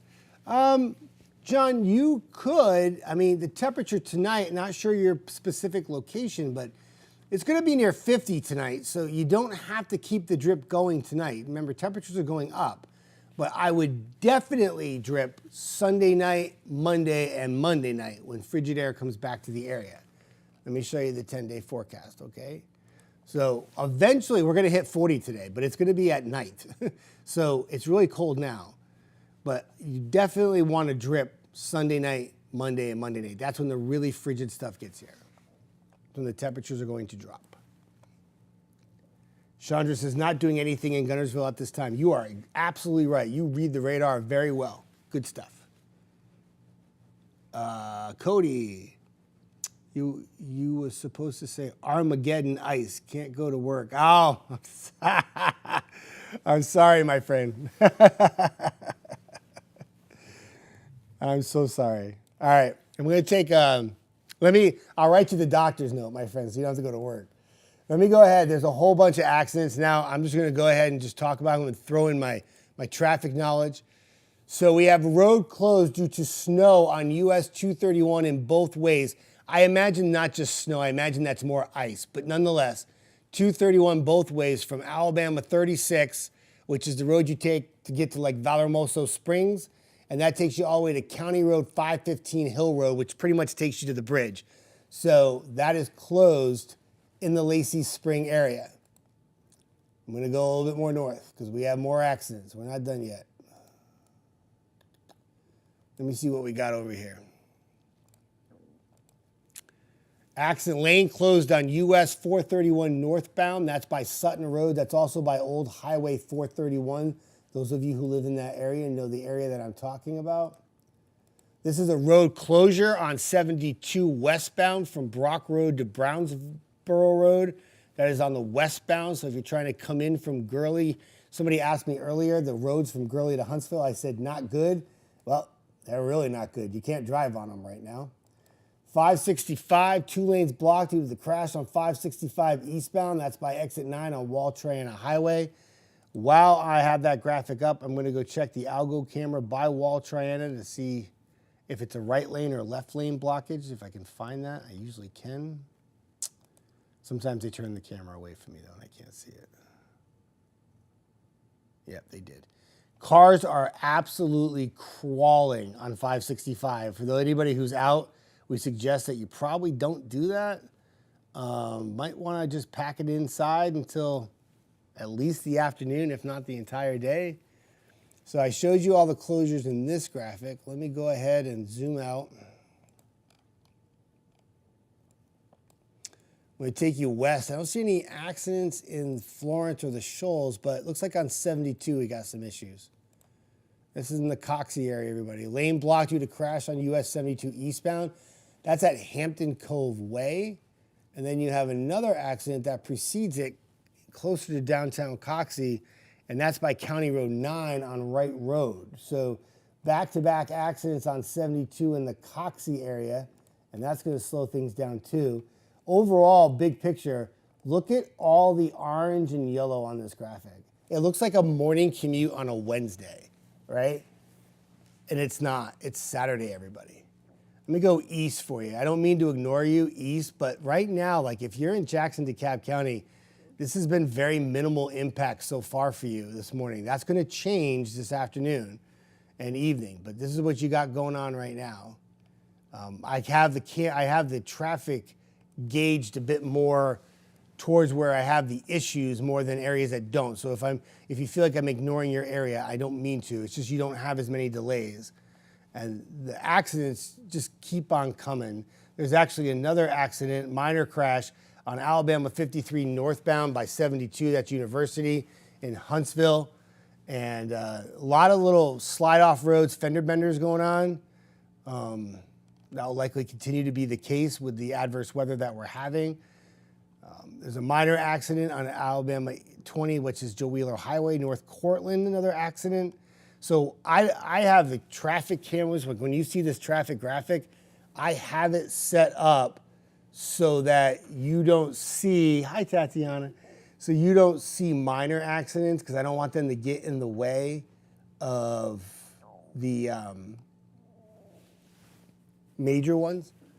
So I have them turned off, but there's other accidents that are taking place that are minor. So there's your precipitation coming through. Probably a pretty good, nice little coating there of snow in Lauderdale County up to Pulaski. All that's going to do is magnify the slippery roads that we've already had this morning. Carrie, I have to get my kids to Killen. Just be very careful. The roads are reports of slick roads in Killen all morning. Are we going to get ice in Pisgah? You could, Natasha. Like right now, not much going on for you, but you still got precipitation this morning, and then you got another. You're going to change over to rain in Pisgah, but then you may change back tonight before changing back to rain. But it's that time frame tonight that could be very troublesome for you in Pisgah with some ice and sleet. Okay. I think I got everybody. Got everybody's questions. Do you know anything later on in Coleman? Jason, for Coleman, this is mainly just a big rain event for you. Any window of freezing rain or sleet you've already had, and your temperature should get above freezing before really just about everybody else. So you would turn over to rain and be rain for the majority of this storm. Your next concern probably in Coleman would be Sunday night, whatever's wet with frigid temperatures coming in could ice things up. But for all intents and purposes, this is going to be probably a rain event for Coleman from here on out. Same with Albertville, same with Arab, Eva, stuff like that. Carrie, you're welcome. So, wow.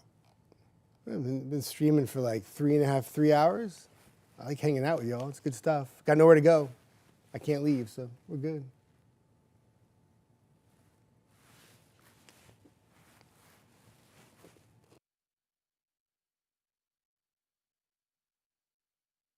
Desiree says, roads are solid white in Cloverdale, sleeting like crazy. You know what? I'm going to show you the Shoals camera. We're gonna validate that comment right there. I'm going to validate that comment. There it is. A little heavy sleet, maybe even a little snow, coating the roads, making things even more slippery than they already were this morning. Not good. Kirsten says, Union Grove Arab. Really think for Union Grove and Arab, you got a chance for a little wintry precipitation maybe through noon, but you're going to turn over, your temperatures are going to rise enough where you should turn over to rain this afternoon. And this really turns out to be mainly a rain event for you. Not much snow. Brianna Decatur, you had very bad roads earlier this morning, probably when you were sleeping. And they were really nasty, slippery, gross, lots of wintry precipitation. You have a little light precipitation moving through right now, actually. But eventually, you in Decatur will warm up above freezing, and by early afternoon, precipitation should start to transition over to rain, and then you become mainly a rain event for tonight, tomorrow morning, and then you turn over to a little icy condition concern Sunday night when frigid temperatures come diving south and turn the wet roads into possible icy roads. Amanda, my birthday is Monday, and this is the worst birthday weekend ever. Yeah, oh, I feel so bad. Well, have a happy birthday on Monday. Don't let the weather get you down. Yeah, kind of a tough weekend. Yeah. All right, I'm getting my town questions a lot. Like, there's a whole bunch of them. So I'm just going to give a really broad forecast, and if I don't say your town specifically, follow the graphic. Okay. So let me fast forward to 10 o'clock. See how this forecast model pretty much matches this current radar. I know the colors are a little different, but you gotta remember, I talked to you already about this. The snow, the blue that you see here is not snow. It's really more like sleet, all right? So what happens is you got this going on, the forecast model matches. Notice your temperatures are pretty much right on where they should be. As we go into the day today, follow your town, follow your location. If you're asking about a specific location, this is your time to hear. Temperatures are freezing or above freezing by 2 p.m. for Madison, Athens, not quite Fayetteville, you're close. Huntsville, Arab, Gunnersville, Coleman, East. So whatever precipitation comes in the afternoon is mainly rain. If you're north and west in that pink color, Russellville, Florence, Colbert County, Lauderdale County, Phil Campbell, you are sleet and freezing rain a little longer than everybody else. And then by 5 p.m., boom, everybody goes to rain. Temperatures are rising. Some areas are in the 40s by 5 p.m. That crazy. Anything that's icy this morning will probably improve, but it's just going to get really wet. Then we go into tonight. We transitioned from wintry precipitation now to rain for just about everybody. But the exception will be if you live in Scottsboro, Rainsville, Fife, Sylvania, Fort Payne, Higdon, Valley Head, Mentone, Eider, Pisgah, Bryant, Long Island. You could wedge cold, and that means for you at home, a little freezing rain and sleet lingers for areas northeast. Everybody else is rain. During the overnight, we all go back to rain again, and everybody wakes up, and it's pouring. Cats and dogs kind of rain Sunday morning, just heavy, heavy rain. You might even have a rumble of thunder. Once this burst of rain and temperatures that could be as warm as 50 degrees for parts of the area moves east, the temperatures will start to drop again. So the heavy rain moves out, colder temperatures are in. Anything that's wet, roads, cars, trees, whatever, could freeze as we go into the nighttime hours, and that will allow for some patchy black ice Sunday into Monday, and that would affect all locations. For everybody asking me about their town, you too could have a little ice on Monday morning. So I hope that helps. That should take care of all the specific Fayetteville, Madison, Athens questions. Oh, Athens. Alice says, drink some water, big dog. Yeah, you know it, because I got about an hour left until this voice goes. I lose my voice all the time. It's not the best thing in TV. It's not glamorous, I promise. But I do have some nice hot latte. Thank you to Matthew King. Good guy. And then Jermaine got me a bottle of water. Matthew King brought me M&Ms. Javon and Tatiana posted closings. Life is good. I just missed my buddy Eric Burke, though. Eric was supposed to come in this morning. Because of the icy roads, he got locked up at his house. I don't know what his ETA is, but kind of hoping I will see him crossing paths at least. And yeah. So, and then Chief Meteorologist Brad Travis and Jada Russell, forecaster Jada Russell will be in tonight.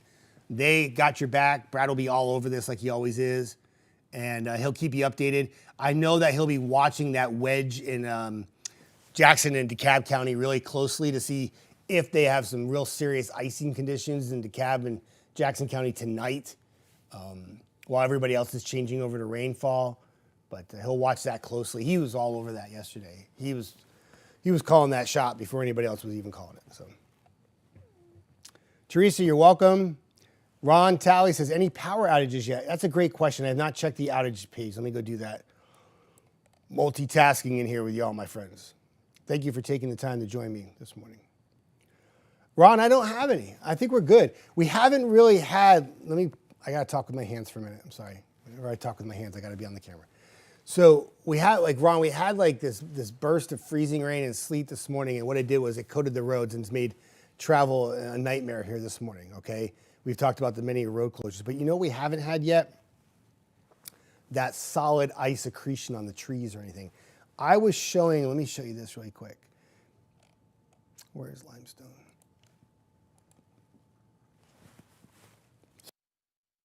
My limestone camera is starting to get iced over now with sleet, but I was focused on the trees there, my friend, to see if maybe they were starting to get some accumulation of ice, but I don't see it. So right now, that's good. Hopefully it stays that way. I mean, we've still got a couple more hours of this, of like frozen precipitation, but so far, nothing in the way of like widespread power outages, which is good. Crossing fingers and toes that stays that way. Millicent Faith Jones, what about Russellville? Yep, you're good right now. There's just a little sleet falling in your area.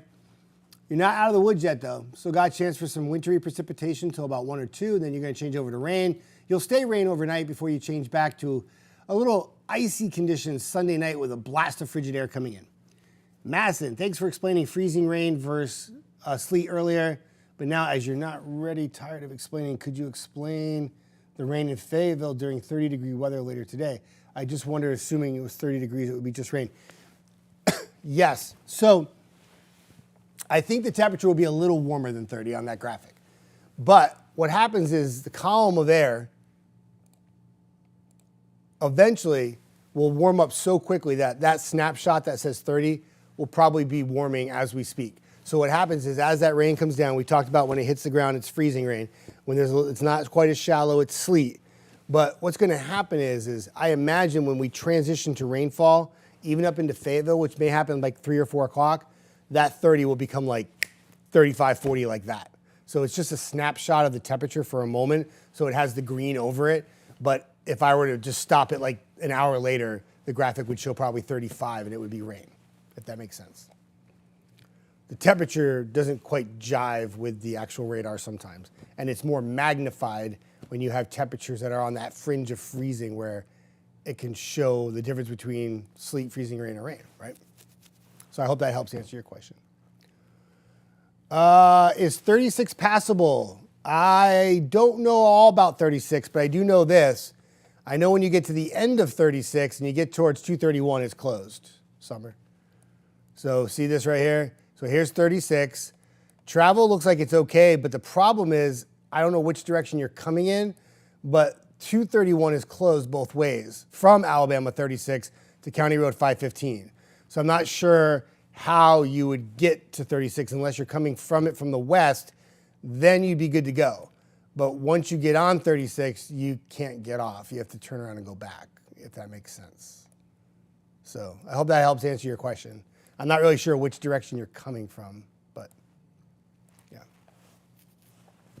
I don't know where home is, I guess is the best way for me to say that. Edward, about to try to get a Red Bull. Wish me luck. Go. What are you doing, my friend? Is it that necessary? I could use one. I tell you that right now. Natasha, Pisgah might still get ice tonight. Oh yeah, Natasha, you're not out of the woods yet. Like you're not out of the woods this morning. You still have a chance to get some wintry precipitation with this batch of moisture right now. But you could have what we call a little wedge in Pisgah, and you could still have some sleet and freezing rain tonight. You know, that's the part of the forecast that's really the tricky one that Brad Travis will take care of when he comes in, because eastern Jackson, DeKalb County, it looks like it wants to stay cold enough to sleet, freezing rain. Some forecast models are aggressive about it. Others have it warming up to 45, 46, and being just all rain. So can you show the road conditions in northwest Alabama? Sure, I'll pull this graphic right back up again. There you go, TJ. I'll even zoom in. You want 72, I imagine, right? But you wanted 72 from Cherokee. So I think, TJ, you asked me about Cherokee area from like essentially the state line, and that's actually improved a bit recently. There was a lot more orange there a moment ago. You gotta remember the bottom edge of the precipitation is lifting north right now, so it's lightening up. It should be good. But still a lot of yellow on the map. I mean, it's not like great, but it's gotten better. Oh, come on. I can't say that town, Summer, but I always mess it up. I want to call it Catico, but I don't think that's right. But nonetheless, okay, so if you're going from Catico and you're going to 231? If you are, you can't get on 231. And you can't go 65 to 565 because they shut down parts of 65. And they also shut down parts of 65 and 565 are shut down. So I don't have good news, Summer. I'm sorry. I don't even think you can go south to 4th and then go around to Gunnersville to 431 because 431 coming up Montesano would be a nightmare. You don't want to come up Cathedral Caverns because you know that's a nightmare. And you can't get on 72 and go west because 72 is shut down from Gurley to Huntsville. Wow, I never thought traffic would come in so handy. I'm glad I fill in on traffic. I really like doing traffic. I don't hate it. I don't know. I don't hate traffic. I actually like traffic. Bird, will Tuesday be any better? I sure hope so, my friend. Let's see what we got. I'm going to show you the 10-day forecast. I'm trying to bounce around from graphic to graphic. If there's any specific graphic, like TJ just asked about, I'll put it up for you. I'm not partial to any one or the other, so you just let me know, okay? Bird says, will Tuesday be better? Yeah, it will. So obviously the winter weather and the impact of this winter storm still felt Sunday night and Monday because there could be some icy spots. Obviously frigid temperatures on Monday in the 20s, not good. Teens Monday night, and then Tuesday back to the 30s. And I never thought sunny and 37 would look so good on a 10-day forecast, but it does. And that 42 and partly cloudy on Wednesday looks pretty good too, but the overall trend is to stay chilly. And even though we might be 42 on Wednesday, the back half of the weekend is cold again with teens and 30s. Maybe a brief warm up next weekend, but there is actually another storm for next weekend. I'm not even going to touch it right now. We'll have to keep an eye on it. But for now, let's get through this one first. Right now, the weekend for next weekend, I left it dry, and we'll keep an eye on it and let you know how it goes, okay? Summer says, you can get on 231 from Fields Road by Dollar General. I'm sure that's closed also. You can, and it is. So, Summer, I'll show you the graphic. Let me pull it up again for you. So this is the problem is when you take 36 and you get out here to Fields Road, and like I know that area so well, it's closed. You can't get on 231 at that point, and they won't let you cross the bridge.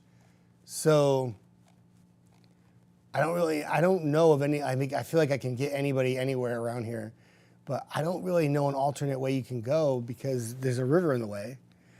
You can't go 65. I don't want you going 431. You can't go 72. I don't know. I can't get you out of that one. I'm sorry, Summer. Jake says, still getting snow next weekend. Jake, I haven't even thought about it, honestly. Forecasting winter storms takes a lot out of you, you know. And I had to fill in for Eric on Wednesday, Thursday. I was beat down by Friday. Like, I was like, Eric, take over. Like, it's all you, buddy. But there is a potential system for next weekend. Not every model is on board with it, but it's something that will be our next weather maker, and we'll certainly discuss it. We'll probably issue some first alerts for it, keeping an eye on it next week and talking about it. Obviously, anytime you have a chance for a weather maker, you know, you want to talk about it. Frankie, anyone been on Pulaski Pike between Sparkman and Winchester? You know what? That's a great question, Frankie. You know what I can do? I know that area very well. I just moved from there. And let me go to Pulaski Pike really quick. See this right here? So I pulled the graphic up to Pulaski Pike. I hope you're still on. And this is essentially Oakwood and Sparkman, and here I am. So here's Sparkman. So you know the hill that you got to come up, right? So here's Oakwood. Let me draw something here so you can see what I'm doing. So we're going up Pulaski Pike right here, right? And this is Oakwood. Then you hit that hill. You see that hill? All yellow. You know the hill I'm talking about, right? Dicey, icy. Bad, bad, bad. So let's zoom in a little bit more. So we know that from Oakwood to Sparkman is probably slick because that hill by the school, like when you get to school zone there, is always dicey, right? So now you get all the way up and you get to Sparkman, and then you got that little hill on Sparkman. We know how dicey that is, trying to get up that with the snow. And then once it flattens out, it looks like all the way to Maston Lake is slow too. So I hope that helps answer your question. I'm pretty familiar with that area. Been there and done that a few times. So I hope that answers your question. Lynn says, yes, let's deal with the present. Yes, Lynn, I could not agree more. It's What is the temp to drip your water? Lynn, there's always a comfort level to everybody that does their own dripping. So I personally, the way my house is, well, the house I lived in, I dripped about 25 was my threshold degrees because I was a crawl space. Now I moved to a slab house and it's got some PEX plumbing, I think they call it. I don't know, something great. So I don't feel like I have to drop my, I don't have to drip until I drop 19 degrees is what I do. But I think abundance of caution when it comes to dripping is the safest bet. And I would certainly drip the faucets Sunday night and Monday night with temperatures around 10 degrees. Might even want to keep dripping them Monday, depending on how, like if you have a crawl space and you have a lot of sun that comes in under that way, I know it doesn't get under the house, but if you have sun kind of directly towards your house, you might be able to get away with not dripping on Monday. But it all comes down to the setup of your home, the angle and everything else. But I definitely would drip Sunday night and Monday night. Temperatures are gonna be cold, around 10. That's another thing too. We're always so focused on the winter precipitation, and with certainly we need to be, because it caused a whole bunch of headaches here this morning, and the roads are definitely gnarly to drive on. But the frigid air that comes in Sunday night, Monday, and Monday night is like a whole nother part of the storm. Not only does it cause some black ice issues Sunday night with anything that's wet, but it's cold. Like it's really cold, and you know it could be crazy. Natasha, I don't know. I just don't know how much ice you're going to get in Pisgah. That's a really tough question because it could be a big impact if it stays freezing rain and sleet for more than an hour or two. But if you don't have that temperature drop with the wedge, you'll stay rain and it won't be a big deal. So it's one of those things you just have to monitor when we get to the evening. I would say prepare for ice, and if it doesn't play out that way, you're good to go. And she's asking about Pisgah, everybody. That's an area that could have some ice again tonight, okay? You're welcome, Frankie. Hannah, would I be safe to make it from South Huntsville and taking Union Grove to Gunnersville? You can't right now, Hannah. The road's closed. I don't know what time you plan on leaving. I'm assuming you mean right now, but you can't drive on 231 south of the bridge. They've shut it down by 36. So you can't go that way, at least right now. I don't know if they're going to reopen it anytime soon. Last I checked, it's still closed. So, Lynn, you're welcome. William, is the streets going to be okay north? Are the streets okay north to Huntsville or Hazel Green? No, they're not at all. I'll show you the graphic. Maybe some back roads are okay. I'm not really sure about the back roads, but I can tell you right now, the Parkway has been yellow or orange all morning. And 231, if you go north of Hazel Green, the overpasses are shut down on the Parkway. So I don't know if you have one of those. I think 231 north, you do cross over a bridge, but I don't know if it's considered an overpass. But parts of the Parkway, obviously the bridges and overpasses, you can't get, all the overpasses are shut down. But I would imagine the roads are not great on 231 north of Hazel Green. And I certainly know they're probably not good when you go more north up into areas like Park City, Bellevue, and then on your way to Fayetteville. Because it's been icing and snowing there all morning. Not a lot of accumulation, but there's been certainly impacts. I checked the Tennessee DOT cameras a little while ago, and it was red for all of the forecast area in Middle Tennessee. So, Amber, I think Decatur's doing good. How is Decatur? Decatur's all right. A little light precipitation now. Nightmare earlier with some accidents reported, numerous accidents reported. Parts of 65 are still really slow in Decatur. Very light precipitation right now, though. That's good. Probably get a little bit more light precipitation and wintry form for a little while before you turn over to rain this afternoon. William, you're very welcome. Roberta, how about Galesville, Alabama, Cherokee County? You know what? I love that area down there. It is so, I love Weiss Lake. I do. Roberta, I think this is more of a rain event for you. You know, when you take a look at the alerts that we have that are issued by the National Weather Service, excuse that light blue color. That's a cold weather thing that came up. It's because it's day 2 and I haven't changed the graphic yet. But we're all in a winter weather advisory. And you are in one in your area. But you will probably be mainly rain with this. I don't think you get into much in the way of any ice. So I hope that helps. Amber says, perfect, good. Tiffany says, do you expect the roads to clear up as the day goes on? You know what, in Athens, Tiffany, I think it will. It just is going to require a lot of patience today. You know, we were gut punched this morning. We talked about at length that the morning on Saturday was going to have an impact with adverse weather. There's going to be a potpourri of wintry precipitation that we talked about. And to recover from that takes a little bit of time. It's not like you just take a blowtorch out there and blowtorch the roads and make them better. So it's going to take time to get the temperatures to freezing, above freezing, and then turn the precipitation from wintry to rain. And that process is all going to take some time, but I do think it will get better.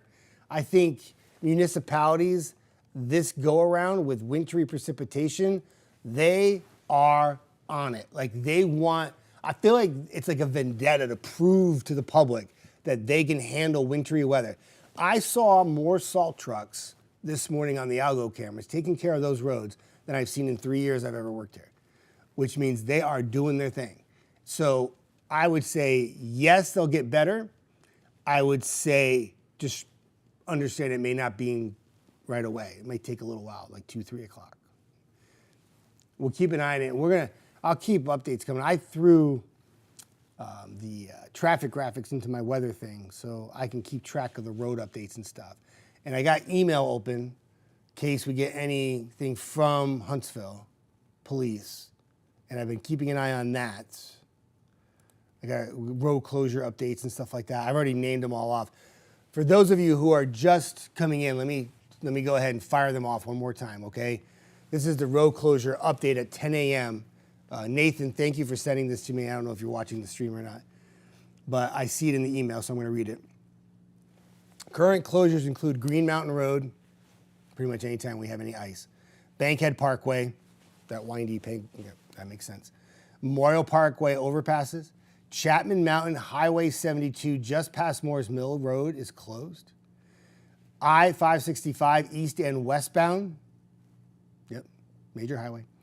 Oakwood Road to Orba Drive, that's an interesting one. That is essentially when you're starting to go up Oakwood, like east, like you're getting into the higher area up there. Greenbrier Road closed. Capshaw Road closed. Wall Triana Highway between Capshaw Road and Old Railroad Bed closed. I already talked about too, one that's not listed in here is the one on 231 by Alabama 36. You take the one way to get to Valamoso Springs in Somerville. Closed. And it's for those of you who are just waking up and joining this happy stream that's been going on since 7 a.m., the reason why we have all these road closures is because it got pretty nasty out there this morning. You know, anytime you have a little bit of ice, it goes a long way. So we're forecasting freezing rain, sleet, and rain mixture in the morning, changing over to all rain. There was going to be slick spots in the morning Saturday, slick spots again Sunday night. We talked about that at length. Chief Meteorologist Brad Travis talked about it at length last night on air. And he said, you know, it's going to get really slick in the morning. And we had it get slick really fast. And that's what happened. By like 5, 6 o'clock in the morning, I'm in here with Matthew and Claudia. I'm like, this is going downhill really quick. And sure enough, next thing you know, we have road closures and we have like 15 accidents and we're talking about it on air together.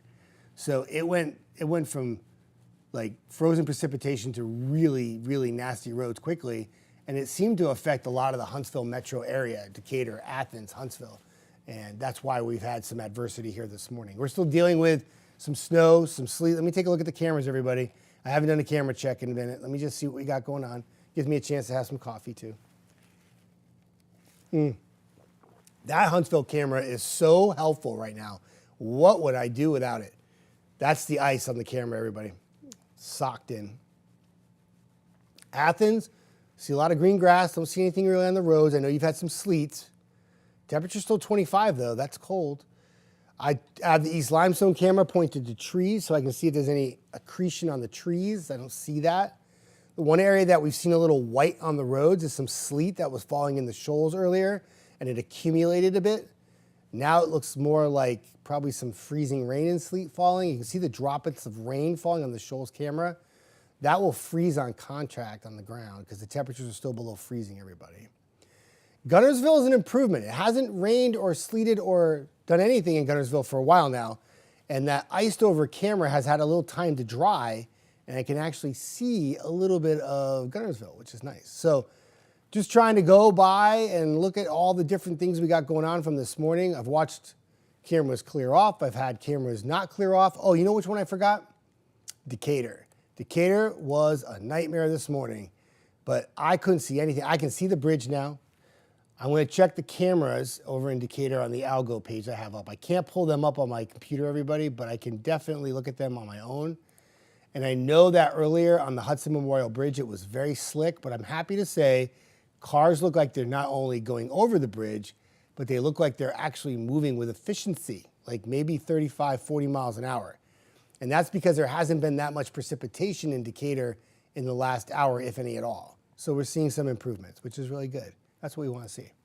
Yay for improvement, right? Current temperatures already starting to warm up. I know you see 25, 27, 26, and you're like, Jeff, that's not warm. No, but we were 21, 22, 23 about an hour ago. So, and notice Scottsboro and Fort Payne in the 30s. Some of the higher elevations are actually a little warmer right now. But anyway, these temperatures will go up. The area of concern as we go through the morning hours with the temperatures so cold is right in here. It's going to take you longer in this area right here to warm up. What does that mean for you at home? It means you have a chance to have frozen precipitation, sleet or freezing rain a little bit longer, and therefore why you have the chance to have the highest ice accretion or highest ice accumulation with this storm through the morning. Right now, it's not all that heavy, but let me show you something too. See how you see the precipitation, blues and pinks? Usually blue means snow, pink means a mixture on our graphics, right? But where that blue is, it's mainly sleet, everybody. And where you see that pink, it's probably more like freezing rain and sleet. It's been like that all morning long. And then, let me show you the extended, and you see it goes all the way back. Like, look at all this. Look at like northern Louisiana getting throttled in the Shreveport area with just ice everywhere, like just coming down. And, you know, the precipitation, it's going to be part of a low pressure. It's going to kind of do this. It's not going to kind of, it's going to. So what's going to happen, it's going to allow the warmer air to work into the system. Beginning of the week, that didn't look like that was going to happen, and that's why everybody was, you know, was snowmageddon and worst storm ever, historical storm ever, blah, blah, blah. And that's okay, because the models were indicating that. You have to tell people what's happening, right? But because of the track low being a little bit more north, it will spare us the entire day of frozen precipitation. We're just getting a little taste of it here this morning. And then we got to worry about areas east tonight. Then we got to worry about a freeze on the backside of it. It's not quite all cut and dry, which would be nice. But Crystal and Albertville, you don't have anything going on right now. You're good. You probably are going to be more of a rain event for you from here on out. I don't think it's really going to be that bad. Kimberly, Red Bay, you had some ice this morning. I saw that. I got a friend of mine who lives out in Red Bay. Well, he's a viewer, and he always sends me updates. And he had some sleet this morning. It was coming down pretty heavy. But right now, you don't really have much going on. Kind of dry, and if you have any icy roads from this morning, they're still probably icy. But you haven't had precipitation in a while, so that should be good. Tiffany says, thank you.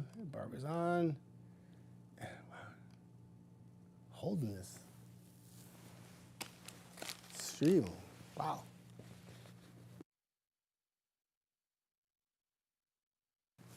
Chewing on an M&M, everybody. I'm sorry about that. Thank you, Matthew King. Get me some M&Ms and a coffee. Any specific graphic that you want to see, everybody? I talked about this at the beginning of the stream. It was like a long time ago. And when we're forecasting thunderstorms, and I'm following thunderstorms on the radar, bouncing around and showing the different storms in each area, you know, it's easy peasy. I just go on and I just find the thunderstorm and I say, here it is. Do a little velocity on it. We're good. Check the winds. Good. Tell you if it's raining. Follow. Do a little arrow thing. Put it out. It's going to be in your town at this time. You don't do that with winter stuff. You just don't. Like, I don't put a timeline on it or anything like that. It's just what it is on the radar. So I have tons of stuff I can talk about with you. and I can just keep the radar up. And if there's any specific graphic you want to see, I'll just be more than happy to put it on for you, okay? But yeah, that's where we're at. Radar. Robin, Sand Mountain to Stevenson, South Pittsburgh. Right now, you got a little bit of light precipitation, but not much going on. I haven't really had much in the way of any reports of any kind of really slick roads in Jackson County yet. I had somebody send me a picture earlier by High Top, but I'm checking right now to see if there's anything. Got some sleet reports of 0.1 in Florence. EMA in Jackson County saying, this was back at 9:30, Highway 17 overpass at Highway 72 in Stevenson is accumulating ice.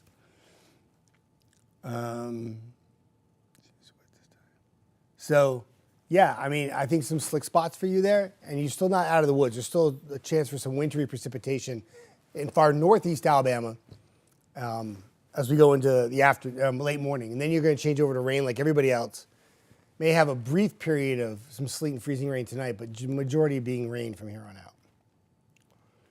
out. What about Fort Payne? Fort Payne's good. You're all right. Right now, not much going on. You got to keep an eye out. In Fort Payne, a little different than everybody else. Remember, one size does not fit all with the storm. So when you ask me about a specific town, I had to give a complete rant on your forecast.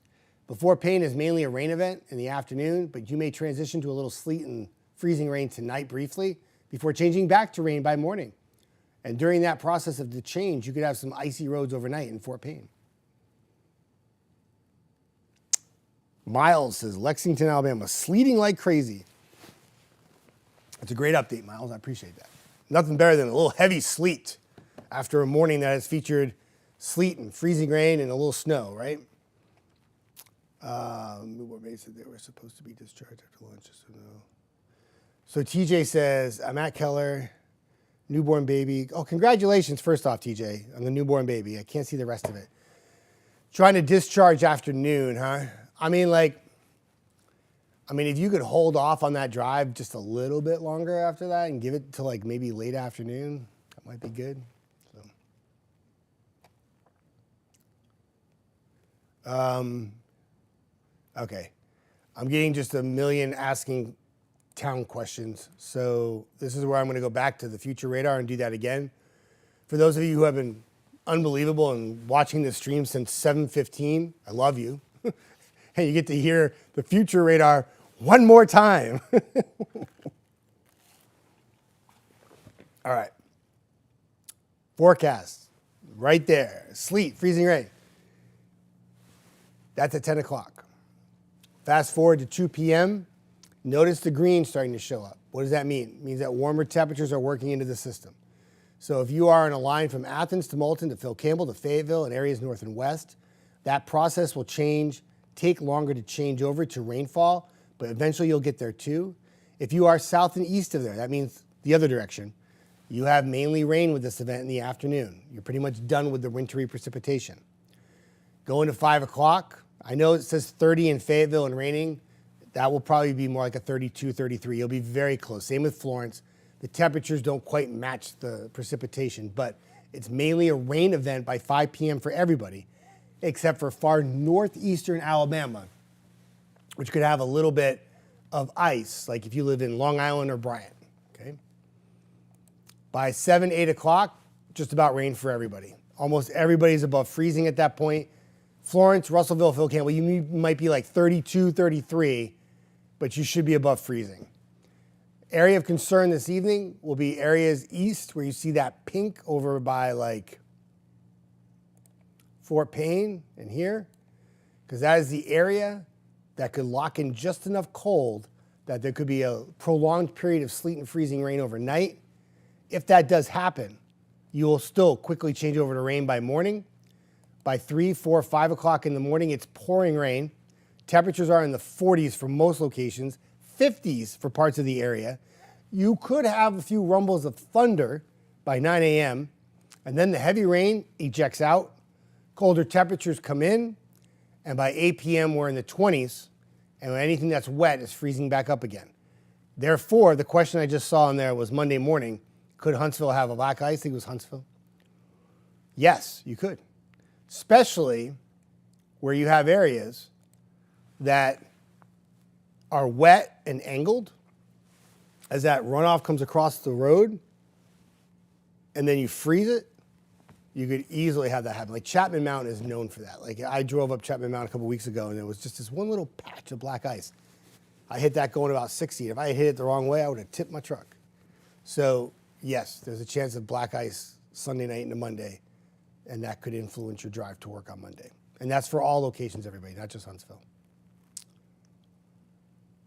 Justin, any predictions on road conditions tomorrow, 9 a.m. to 2 p.m.? Probably wet. I just talked about the future radar. If you change over to all rain this afternoon and stay rain overnight, which you will do in Lacey's Spring, I don't think there will be no ice concerns in the morning. It could be 50 degrees in the morning. So Sunday morning is not an issue. It was Saturday morning that was going to be an issue, and then Sunday night was going to be the next round where we could freeze again. So I call it the two bookends of the weekend. The only thing that's changed with that is there could be a little bit of frozen precipitation in Jackson to DeKalb Saturday night tonight, mainly for areas east, right along the state line. Is it supposed to snow at 11 a.m.? Which days, Brianna, today or tomorrow? Help me out a little bit. I answered that.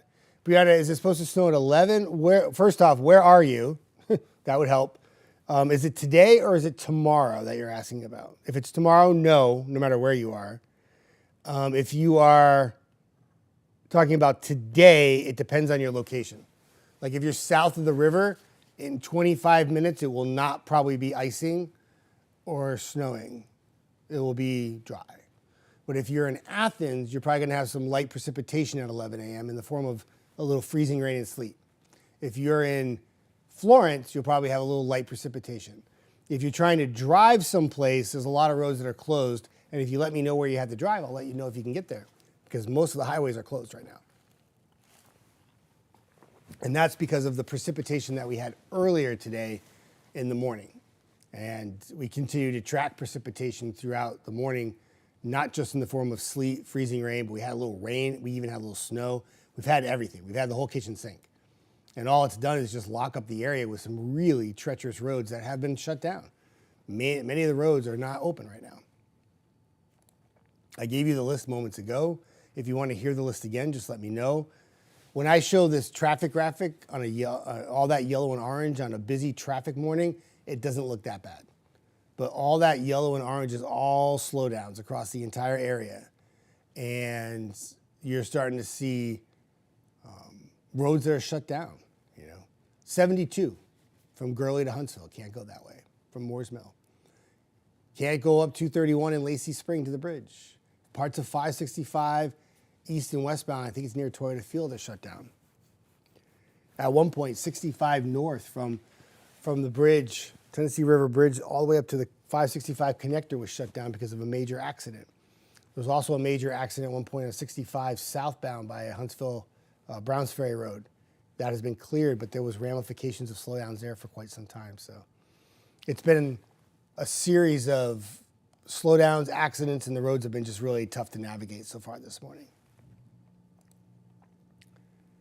I'm gonna put the radar up, and I'm gonna take give me like 1 or 2 minute break really quick, everybody, and I'll be right back.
All right, everybody, I'm back. Sorry about that. One of the most awesomest people that work here, Tatiana. She works our social media desk. She's amazing. She actually came into work, and I went out to go see if she was okay, and she is. She was a little nervous driving in. She doesn't live that far from here, but she said that on her way in, she said it was very slick and it was slippery, and there was a couple times when her car kind of slid a little bit, and she was a little worried, but she said overall, the drive wasn't so bad, which is good. So, nothing wrong with that. I'm glad she's okay. I'm glad she's here. So, what I'm going to probably do is, I don't know what to do. So, I'm probably going to jump off stream, and I will probably do some videos to notification, as we're going to have a little lull in the action of the precipitation right now, okay? And the reason why I say that is because when you look back off to the south and west, a lot of this right here is going to probably go up and over our area in Mississippi. A lot of this is going to go up. Oh my gosh, Jeff, really? Really, really, really, really, really, really? All this right here is going to go up and kind of over us this way. So we turn our attention down here for our next round of precipitation. And that, see how it's already coming in as green? That's because there's warmer air to the south. So what happens is we're probably going to start to transition to mainly rain from here on out. It's just far northwest Alabama that we have to worry about. Now, I don't show national temperatures anymore, but there's something I do want to see really quick.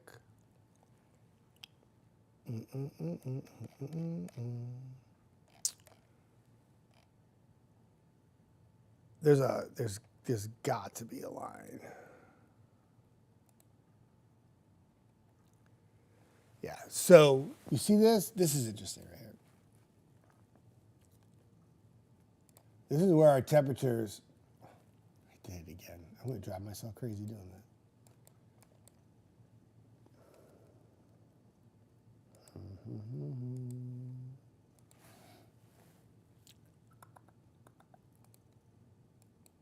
So see that we're 53 here?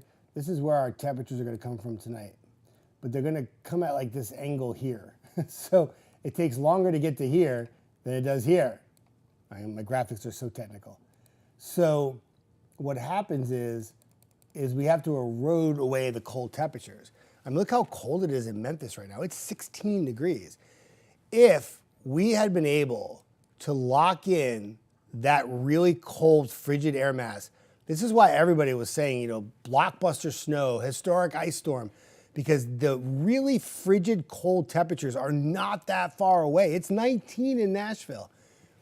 But because we're going to get that warm sector in here tonight, and we get those temperatures that go above freezing, and we go mainly rain tonight, except for a few exceptions, that literally saves us from having what could have been a blockbuster winter event across the area.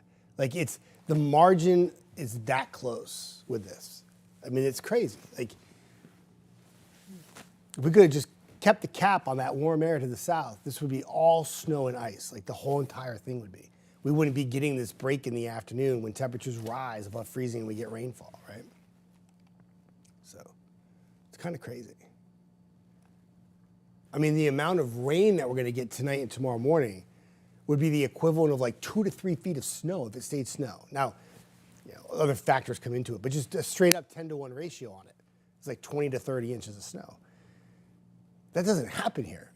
That's unheard of, right? I looked at the history. I know I'm only here for 3.5 years, but I looked at the history. I get it, But, I mean, that's the kind of event this could have been. It already has had implications. It's already had impacts because of all the road conditions this morning.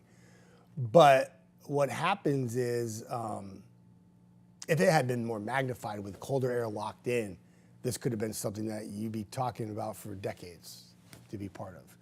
But still enough of an impact that we're dealing with bad roads this morning. Before I stop the stream, everybody, Whitney says, no snow, just rain. Yep, nope, not much snow, if any. We This is not a snow event. Thank you, Whitney, for your wonderful update. This is a rain and sleet, and that rain is actually freezing rain, Whitney, and it's landing on the ground and probably freezing to everything it touches. I had somebody write me this morning when I was on air, and she's a good friend of mine, Betty. I talk to her all the time. She's an awesome viewer. And she says, Jeff, it's just raining at my house. I said, Betty, don't you take a step outside that front door. And she's like, why? And I'm like, because it's ice. It's freezing rain. It's hitting everything. And yeah, Whitney, you asking about Huntsville. I don't know what part of Huntsville you're in. You don't have to be so specific. I'll just go ahead and just say generally, whatever precipitation you have now will change over to mainly rainfall this afternoon. And from here on out, it's mainly just wet roads. But there's still some icy conditions right now. And that transition to get those roads better is going to take a little time. There are many, many, many parts of the area dealing with road closures. So please be careful. All right. I think it would be a really good idea if I cut the stream for a little bit. And just quite honestly, it's not severe thunderstorms. Everybody pretty much knows what's happening with the winter weather. We've talked about it at length here. I'm going to try to save my voice so that if I have to hop back on again, I can talk. And I'll send some notifications out through the phone. That'll be a way. If you have the WAFF 48 app, you can track the radar there. I keep the forecast live there, and I keep it hourly going. I'm updating it all the time while I'm here. I'm not going anywhere. I can't get home. My road's shut down. So, yeah. And if you have a specific question you want to ask me, you can message me on my page. I usually answer. If you message me through 48's page, I won't see it. But you can ask me on my page. And other than that, I'm not going anywhere, so I'm still here. But for now, this is what we got. A lot of it's lifting north. Still got some very, very tough roads out there. And let me run through the closures one more time. There's a message here from City of Athens. Public Works has treated crucial areas, including bridges and around hospital, but street conditions remain slick and icy. Please avoid travel if possible. Lauderdale County roads are now ice covered. Travel should be limited. Conditions will not improve throughout the day. Slow down and use extreme caution. Temps remain at or near 20 degrees. All roads are ice covered and sleet continues to fall. Limit travel. Use extreme caution. What will happen is in Northwest Alabama, that's going to take the longest to get the temperatures up. That's why it's going to be a prolonged period of still some slick roads right into the afternoon. Eventually it changes to rain, but the damage is done. The roads are going to be a mess for a while.